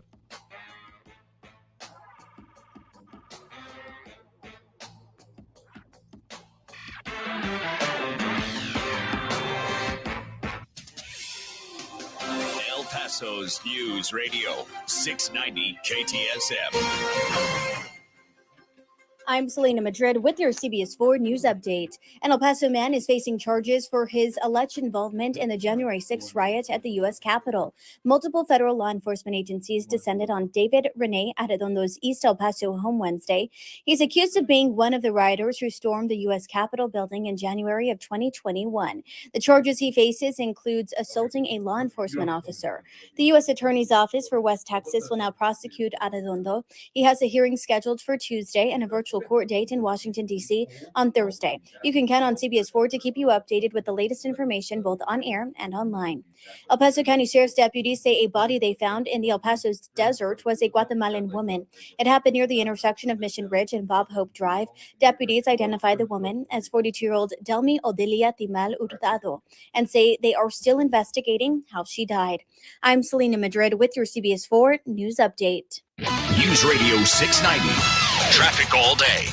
I-10 eastbound at Copia, an accident involving 3 vehicles up on the left shoulder. Minor backup back to Piedras. Gateway south at McCombs, that earlier rollover crash is cleared. All lanes back open. 3 lanes are blocked. 3 left lanes on Dyer northbound at Hondo Pass from a serious crash. And an injury accident Montwood Drive eastbound inside the loop at Firehouse Drive. Carrie Edwards, El Paso traffic. From the KFOX 14 Severe Weather Center, this is Chief Meteorologist Sandra Diaz. We've got another cold night ahead of us as temperatures drop back to the 30s and clear skies and dry conditions. But heading into the weekend, it is going to be very nice. Do expect temperatures to gradually warm. In fact, as we get into next week, we could be looking once again at temperature highs in the mid-70s. Log on to kfoxtv.com for your very latest forecast. This report is sponsored by Lowe's. It's pro time because at Lowe's it's Provember. Over 30 days to save big. Full of more inventory, more Lowe's MVP's bonus points, and more of the deals you deserve. Because it always pays to be a pro at Lowe's. Save all Provember long. Gabriel Vasquez is too extreme for New Mexico. This is Matt Schlapp, chairman of CPAC Action PAC. By supporting 87,000 new IRS agents, trillions in new government spending, and stimulus checks for criminals and illegals, Democrats put loyalty to Biden, Pelosi, and Sanders above the needs of your family. Democrats are wrong on the border. They repeatedly oppose closing the border, leading to more human trafficking, drug smuggling, and violent crime. Democrats are also extremists on abortion, supporting unregulated abortion, even in the last trimester, funded by taxpayers. Let's send Washington, D.C. socialists a message. Gabriel Vasquez is wrong for New Mexico. Paid for by CPAC Action PAC, not affiliated with any candidate or candidate committee. www.cpacactionpac.com. Any first responder will tell you never try to beat a train. After braking, it can take a mile for a train to completely stop. A mile. That's also how far a car can be dragged when a train hits it. So when you come to a rail crossing, stop, because trains can't. Paid for by NHTSA.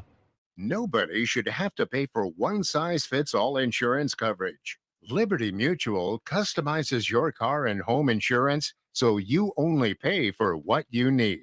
Visit libertymutual.com to learn more. This report is sponsored by Liberty Mutual Insurance, where you only pay for what you need. Freedom of speech lives here. To me, freedom of speech is being able to say anything you want. El Paso's News Radio 690 KTSM. News Radio 690 KTSM El Paso. Live from the KTSM AM 690 studios, it's Talk El Paso with Andrew J. Polk. To be a part of the show, call 915-544-KTSM or follow on Facebook at facebook.com/Talk El Paso. Now here's your host, Andrew J. Polk. Thank you all so very much for joining us here for Talk El Paso, airing live on News Radio 690 KTSM. I'm your host, Andrew J. Polk. Thank you for tuning in, however you may be doing so, be it on air, online, live streaming through the free and reliable iHeartRadio app, or joining us over on the various social media pages we're up on these days, facebook.com/Talk El Paso, the Talk El Paso channel over on YouTube, Twitter at Talk El Paso, or twitch.tv, Andrew J. Polk. And I just got to say, someone busted out the bless your heart line in the comments, and y'all keep trying to crack me up during the show these weeks here. It's been a particular one, and I have no expectation that'll stop anytime soon. I mean, we're in the midst of elections and all of that. Of course, getting up towards our live election night coverage. Going to be joined here in studio by some special guests here, as we'll be bringing you live election night coverage. We'll have the regular show, don't worry, and that'll kind of serve as our free-for-all for that week because of some other scheduling things going on, but kind of do the regular show, so it'll be a Talk About It Tuesday, maybe. I don't know. Maybe I'll come up with a better name for it there, but we'll be taking the calls and comments throughout both hours of the show. A lot of stats we'll be going into on how the kind of last gasp before polls close, and then at 7 p.m. that night, we will be diving right into your live local election night coverage. Not exactly to the bitter end, but at least for a couple hours, TBD on that point there, as we're going to be bringing you analysis of both, of course, the local races. Early voting numbers will come out at that point here, with also an eye towards some of those big national impacting ones, particularly whenever it comes to balance of power within the House of Representatives. Some focus on gubernatorial races as well, though not all of those are going to be totally decided by that point either. So that's why we'll kind of be going through there as well. A lot of comments coming in. Eric McNabb, RJ, Calvin Williams, James Holmes, Stephen Christopher, Eric von Holstein Rathlow, Edgar Ortiz, Louis Pinato, Mondo Manganda, Ted Kors, accusing Frankie of pickling himself, among other things. And a decent point to be made by Stephen Christopher, saying someone needs to remind Frankie about the Great Depression. I mean, sure, inflation is a thing and can happen, but boy, does this saying, well, it'll eventually get better, does that leave something to be desired to the most part here? Dropping those likes and reacts overall that we do appreciate. Blanco Jimenez, Abel Rodriguez, Calvin Williams, Amber Banda, James Holmes, Alex Campos, Angel Rueda, Edgar Ortiz, Lorenzo Colon, Richard Janisic, Robbie Flores, Monica Cervantes, Jerry Hart, and Ida Beza Gardner. Do appreciate them all in their own right and order. Of course, some mentioning of the people who they want to vote for. We'll, of course, keep talking about them. Let's delve back into those phone lines right now. We do have John in Central on the line with us here right now. John, thanks for joining us. Hello, Andrew. Hello there. What's on your mind? Okay.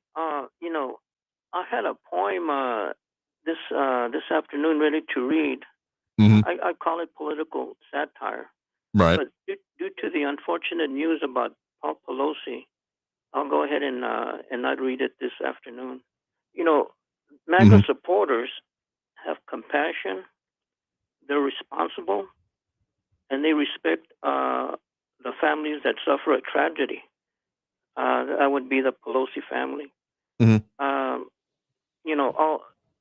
Today in the morning, most of the morning, a little bit in the afternoon, two organizations, CNN and MSNBC, have jumped on this tragedy with glee. A lot of these anchors and news, what would you call them, pundits, I guess. I guess they're hoping that this tragedy will change or will help the Democrats on November 8th. It may, but what are your thoughts on that?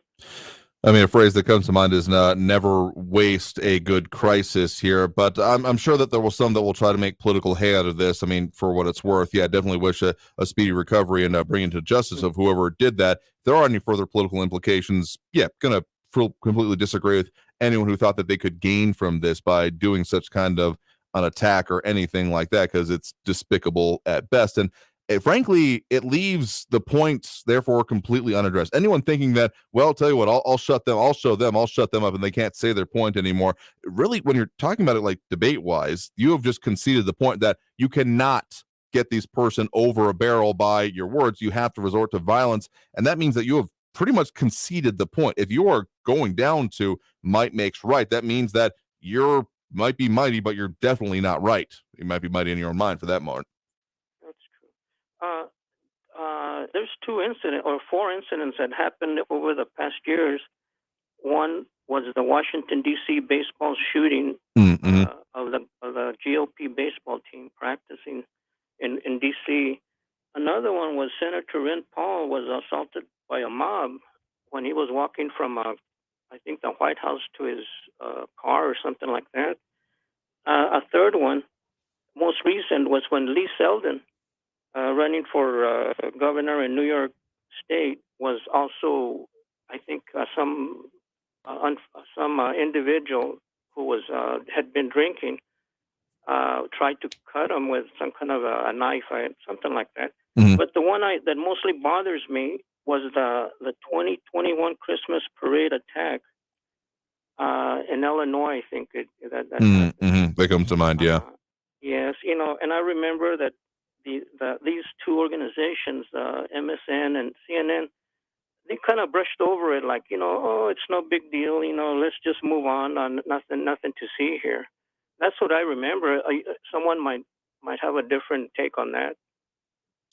I remember a decent amount of coverage coming from me here, but I'll just reiterate what I said before, that anyone wanting to take violence as actions and solutions for a political situation has both conceded the point and proved themselves to be just incredibly pea-brained, is just what I got to say about it. Okay, Andrew. Thanks for taking my call. Everybody have a good weekend, and I'll call next Friday. Sounds good. Thanks for the point in the call. Do appreciate it. You have a good one there as well. All right, have a good one. Get into a few more calls here before we hit that next break and close out the show for the week for you. We do have Mary in West Central on the line with us here right now. Mary, thanks for joining us. Hi, thank you so much for having me. Sure thing. What's on your mind? Well, I'd like to make 3 points, ask 3 rhetorical questions, and offer a solution. Okay. So I want to submit these points to the listening audience. Number 1, we have open borders competing for our jobs. Okay, people coming in, competing for our jobs. Number 1. Number 2, we have less money now than we did 2 years ago. Number 3, we're paying the highest property taxes nearly in the entire nation. And what do we get? We get weeds, potholes. We're having to go out. So here are my questions to the audience. Number 1, are you better off now than you were 2 years ago? Number 2, do you want more of the same? Number 3, shouldn't we change course? My proposed solution is that we're going down this Titanic thing. Wouldn't it be smarter to change the direction that we're going and vote against people like Escobar and vote for Jackson, vote against Samaniego and try to support Claudia Rodriguez? Is it Claudia Lizette Rodriguez. She's on city council running for re-election in District 6.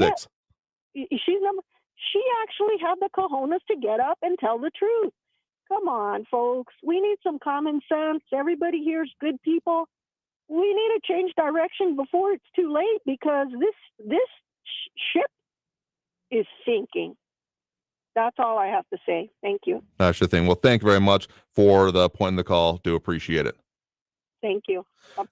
I do encourage everyone to vote their conscience and vote what they say, what you think needs to be done when you go to the ballot box. I mean, I haven't stepped on this soapbox today, so I might as well do it now. Point is that going out to, if you want to make sure things stay the same, don't be involved, don't do anything, don't take any action. And a very simple one would be going to vote. If only showing those, particularly at the local level, that you're paying attention here. I mean, to quote the late, great Casey Kasem on this, if you think things could be better, well, what he said was make sure you're registered to vote right now. So we missed that bus for this election if you're in that situation. But I will say, if you are registered to vote, go out and vote.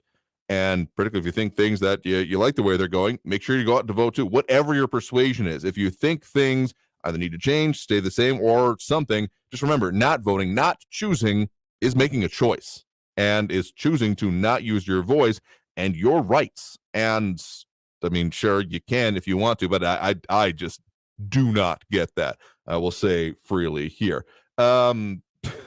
A lot of comments coming in here on those kind of points here. Let's get at least one more call before we hit that last break and get towards closing out the show. We do have Joe on the east side here with us right now. Joe, thanks for joining us. Hey, Andrew. Hey there. What's on your mind? Hey, man. Wait, just wanted to comment. You had said that or vote or be public and or vote, Meg. Joe, I think we're having a little bit of trouble hearing you there. It sounds like the signal's coming in a little bit messed up here. See if you might be able to find a better, because definitely want to hear your point here. Just I think we're hearing like every other word there. Can you hear us all right? I can hear you all right. There we go. That sounds better. Okay. Hey, Andrew. Anyway, gentleman said that Mexicans shouldn't vote MAGA. Couldn't understand it, right? Mm-hmm. Yeah, essentially. And he said that Mexicans couldn't understand why Mexicans were voting MAGA. Well, of course, I agree with him. Mexicans shouldn't be voting in our elections. And it's not, I think, are kind of racist because we're not Mexicans, man. We're Americans. I was born and raised here. I'm of Hispanic descent, and I have every right to conscience.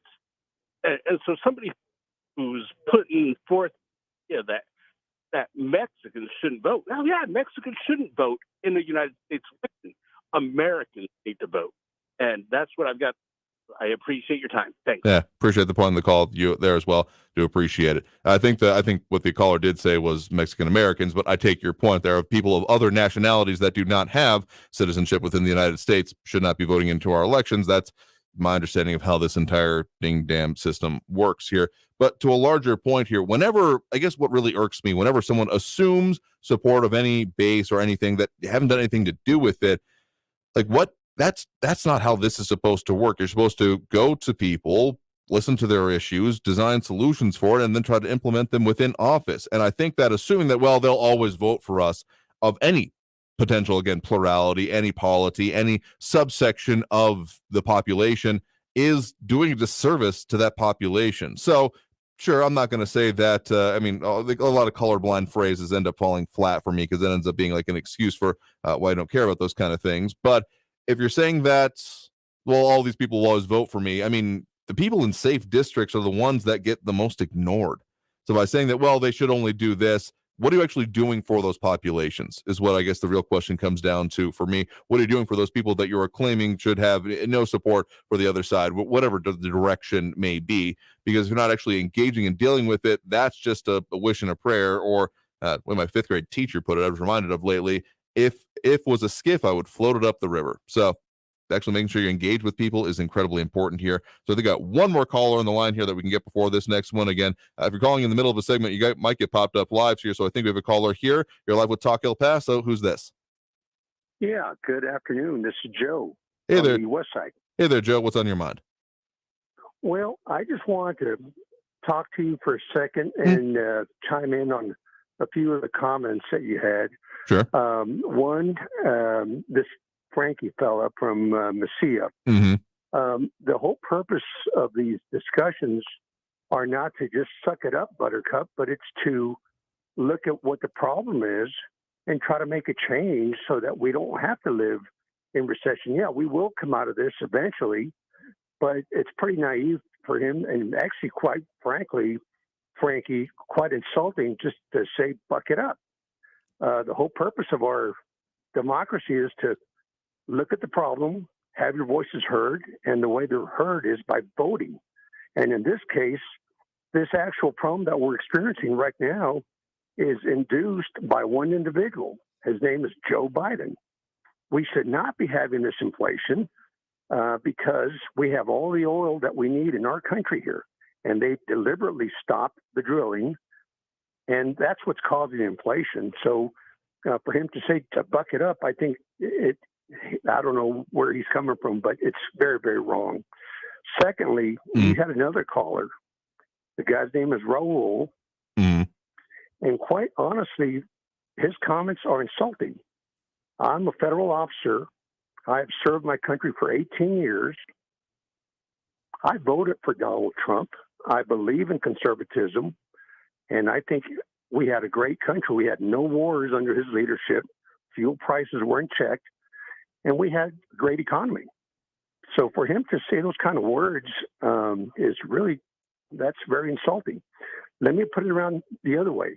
Mm-hmm. And I hate doing this, but you seem to give these people free rein to insult our president. I want to put it this way. Anybody that voted for Joe Biden is an idiot. That's not helping anything, but that's essentially what he says to every Donald Trump voter. And quite frankly, I hope you could take a little criticism of your show. You're a big boy. I'm sure you're going to be fine with it. Sure. But you should jump in a little bit more and say, you know what, that's not appropriate. Everybody has an opinion. I get it.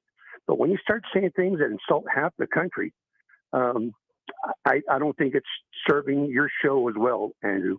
And quite honestly, last comment, you always have the same people call over and over again. And Frankie, Raul, even this Barbara person, get a life, guys. Go vote. That's cool.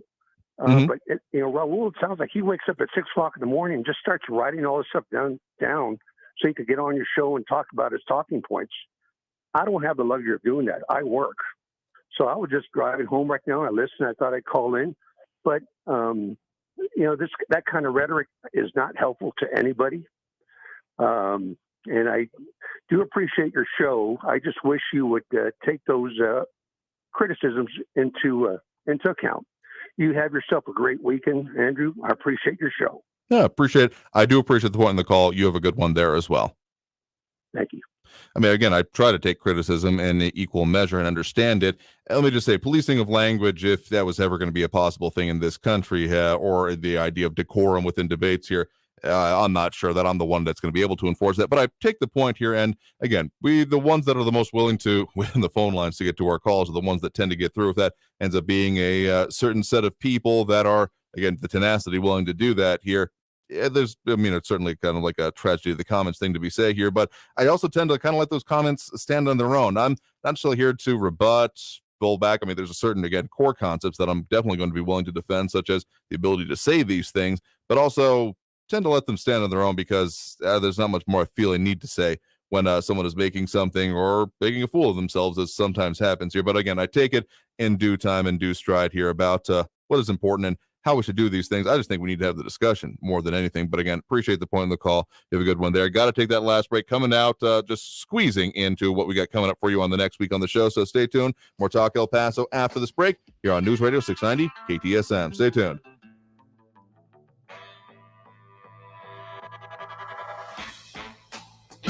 Traffic all day. News Radio 690. A 3-vehicle crash on I-10 eastbound at Copia has caused a backup to Piedras, about a 6-minute delay. It's blocking the left lane. Gateway West at Airway, an injury accident. That earlier crash, Joe Battle, southbound Montana, has cleared all lanes back open. And Montwood Drive, eastbound inside the loop at Firehouse Drive. Watch for an accident there. Carrie Edwards, El Paso traffic. This report is sponsored by Discover. Some banks can make it complicated to redeem credit card rewards. But with Discover, you can redeem your rewards for cash in any amount at any time. Talk about amazing. Learn more at discover.com/redeem rewards. Terms apply. Politicians have led us down the wrong path. Record inflation and cost of living, unsafe border communities, a war on oil and gas jobs. Enough is enough. Catherine Parker will uphold our Texas values. A successful businesswoman and rancher, Catherine Parker will lower inflation and our cost of living. Catherine Parker will work to permanently lower your property taxes. Catherine Parker will stand up to the radicals who threaten our values and put our families in harm's way.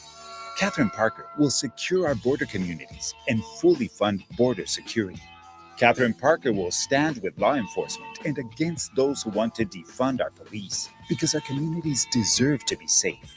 And Catherine Parker will defend the oil and gas jobs that power our communities. Truth, freedom, prosperity. Vote Catherine Parker for District 74 on November 8th. Political ad paid for by Catherine Parker Campaign. El Paso's News Radio 690 KTSM. Live from the KTSM AM 690 studios, it's Talk El Paso with Andrew J. Polk. To be a part of the show, follow on Facebook at facebook.com/Talk El Paso. Now here's your host, Andrew J. Polk. Thank you all so very much for having joined us here for Talk El Paso, airing live on News Radio 690 KTSM. I've been your host, Andrew J. Polk. A couple things I want to tell you about. More candidate interviews coming up next week, of course, talking with more of our congressional representation. Plans to have on the show next week. Tony Gonzalez, of course, a Republican representing the Texas 23rd Congressional District, and a whole lot more, so stay tuned for that. Also got to mention the El Paso History Radio Show coming up tomorrow, 10 to noon, here on News Radio 690 KTSM, talking about the El Paso Funeral Museum and, of course, some of the events going on there and the traditions involved with it. So kind of a good way to close out the month that way. But that's going to do it for us for today. I want to thank everyone that did tune in, call in, comment, participate in your own way and in your own fashion. The discussion is what I am here for, so I appreciate that as it is intended. So until we're back again with you live next week, Monday through Friday, 4 to 6 p.m., stay safe out there. Look twice for motorcycles when out on the road, and have a great evening, y'all. We'll see you next week. Politicians have led us down the wrong path. Record inflation and cost of living, unsafe border communities, a war on oil and gas jobs. Enough is enough. Catherine Parker will uphold our Texas values. A successful businesswoman and rancher, Catherine Parker will lower inflation and our cost of living. Catherine Parker will work to permanently lower your property taxes. Catherine Parker will stand up to the radicals who threaten our values and put our families in harm's way. Catherine Parker will secure our border communities and fully fund border security. Catherine Parker will stand with law enforcement and against those who want to defund our police, because our communities deserve to be safe. And Catherine Parker will defend the oil and gas jobs that power our communities. Truth, freedom, prosperity. Vote Catherine Parker for District 74 on November 8th. Political ad paid for by Catherine Parker Campaign. Portions of the following program were pre-recorded. Keyboard Cat, Hamilton the Pug, and Toast Meets World. These are some of the internet's most beloved pets, with millions of YouTube views. News on the hour and a half. Traffic and weather all day. News Radio 690 is KTSM AM El Paso, an iHeart radio station. NBC News Radio, I'm Brian Shook. Nancy Pelosi's office says her husband underwent successful surgery to repair a skull fracture and serious injuries to his right arm and hands. Paul Pelosi was attacked by a man with a hammer at their San Francisco home this morning. The statement adds his doctors expect a full recovery. Earlier today, California Governor Gavin Newsom commented on the incident. I'm very anxious about what's going on in the country. I'm very anxious. I mean, what more evidence do you need than this morning's headlines with Speaker Pelosi's husband, who I've known since my birth? Some Democratic heavyweights are hitting the campaign trail with the midterm election polls tightening. President Biden and Vice President Harris are in Pennsylvania tonight to aid embattled Senate hopeful John Fetterman, who's in a fight against Republican Dr. Mehmet Oz. Meanwhile, former President Obama is in Georgia.